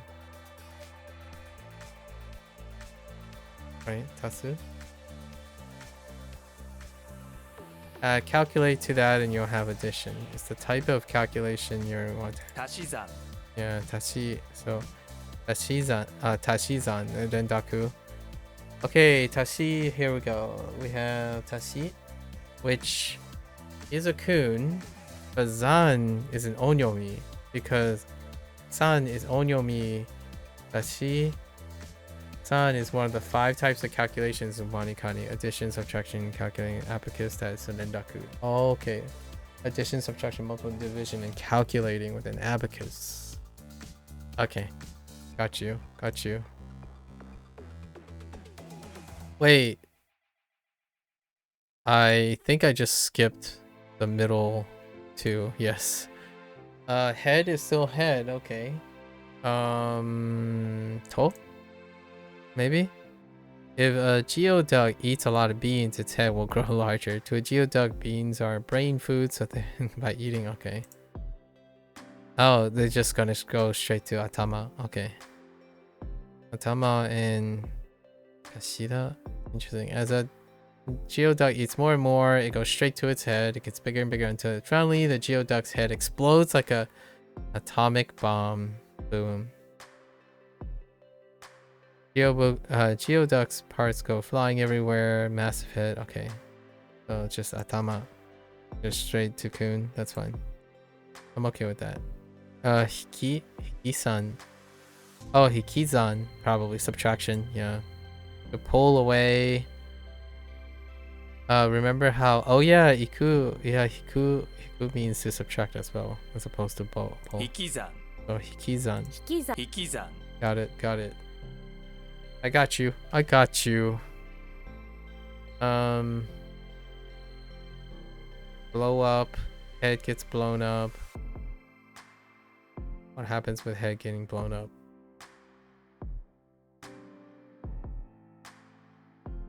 The heck? It goes boom? That doesn't help either. Head goes boom. Oh, it goes atomic boom. Atomic boom. Even though I could have just thought of head.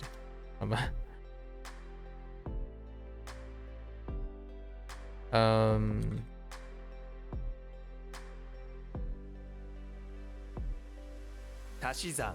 Ashizan.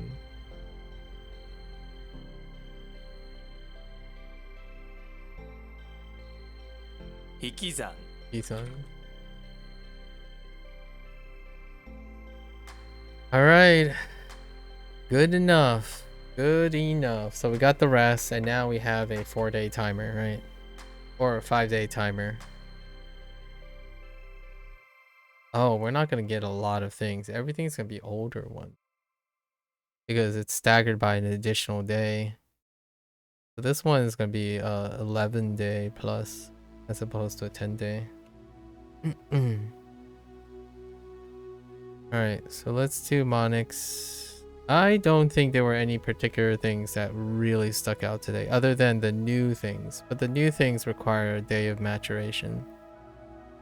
So tombstone, kissed, beans, alcohol, landslide, geoduck, music, dynamite, sick, stairs, bundle,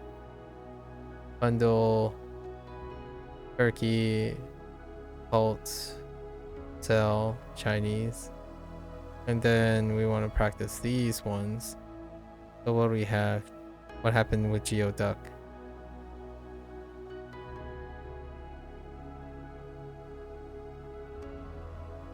Oh, this is just page.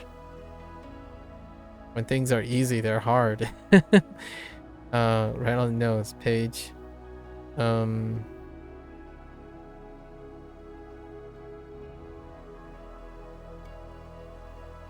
Sock.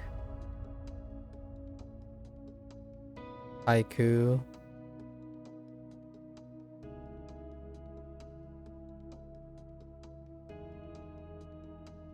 Shoot.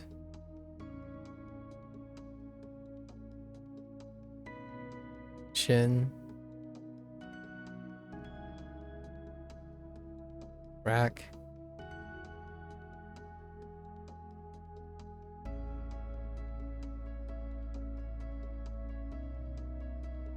Card loop. Hole.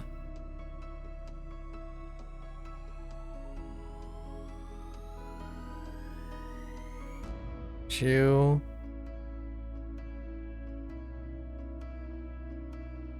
On.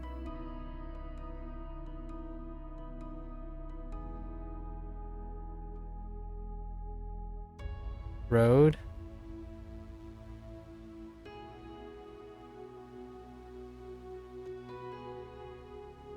Nostradamus.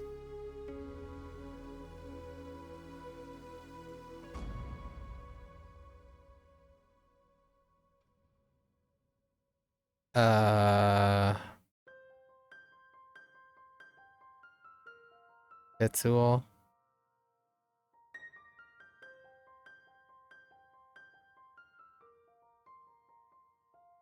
Yo-yo.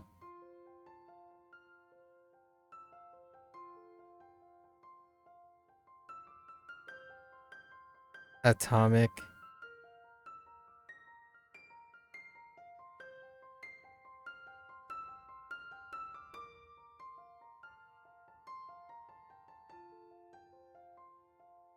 Bow.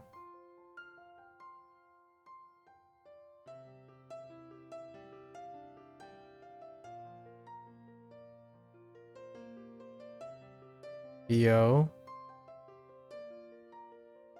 All right, let's do our reads. O. Eiji. Shi. O.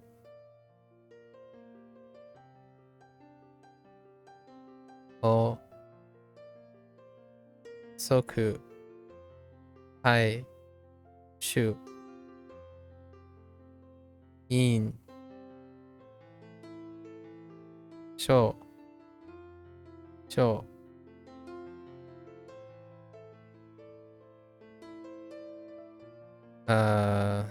and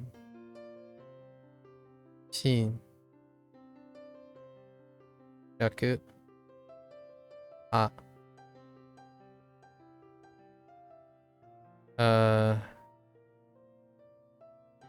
カル it's カル okay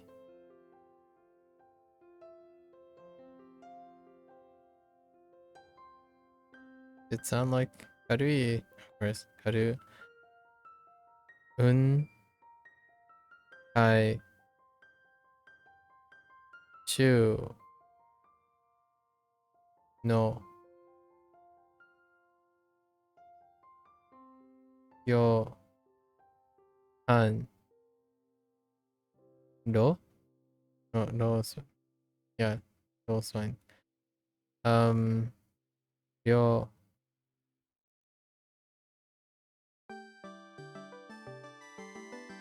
の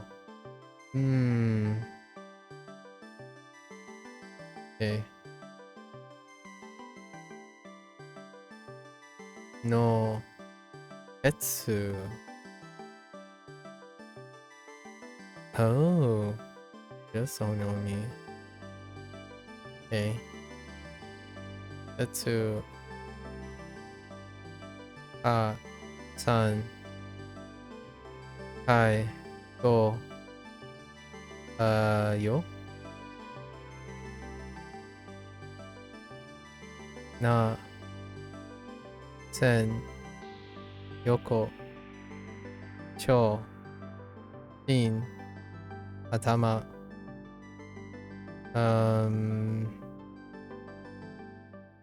青よ在 you alright and I think I'm okay. This was from yesterday but that was a typo. I think I'm okay. I think I'm going to be a little bit more liberal in adding notes because the threshold is definitely got minimized by stuff now. Okay. So we'll continue filling it out today. Very different. Very different. And I think I can liberate a lot of time to do something else as well.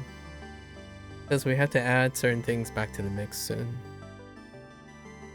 So this can be liberated with the reintroduction of a Duolingo Japanese session, right?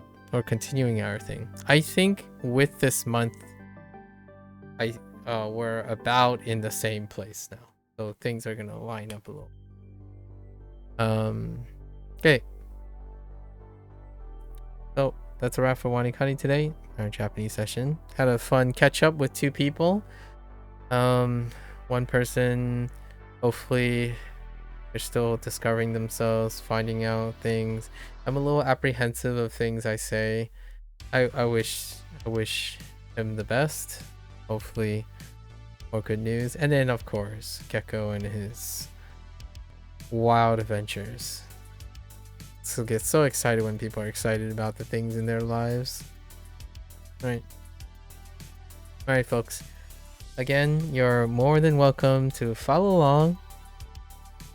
Drop your hot takes in the comment section if you want. You know, be ready to discuss. We can do it asynchronously or stop on by during a live session and drop your hot takes and feel free to discuss however long you want.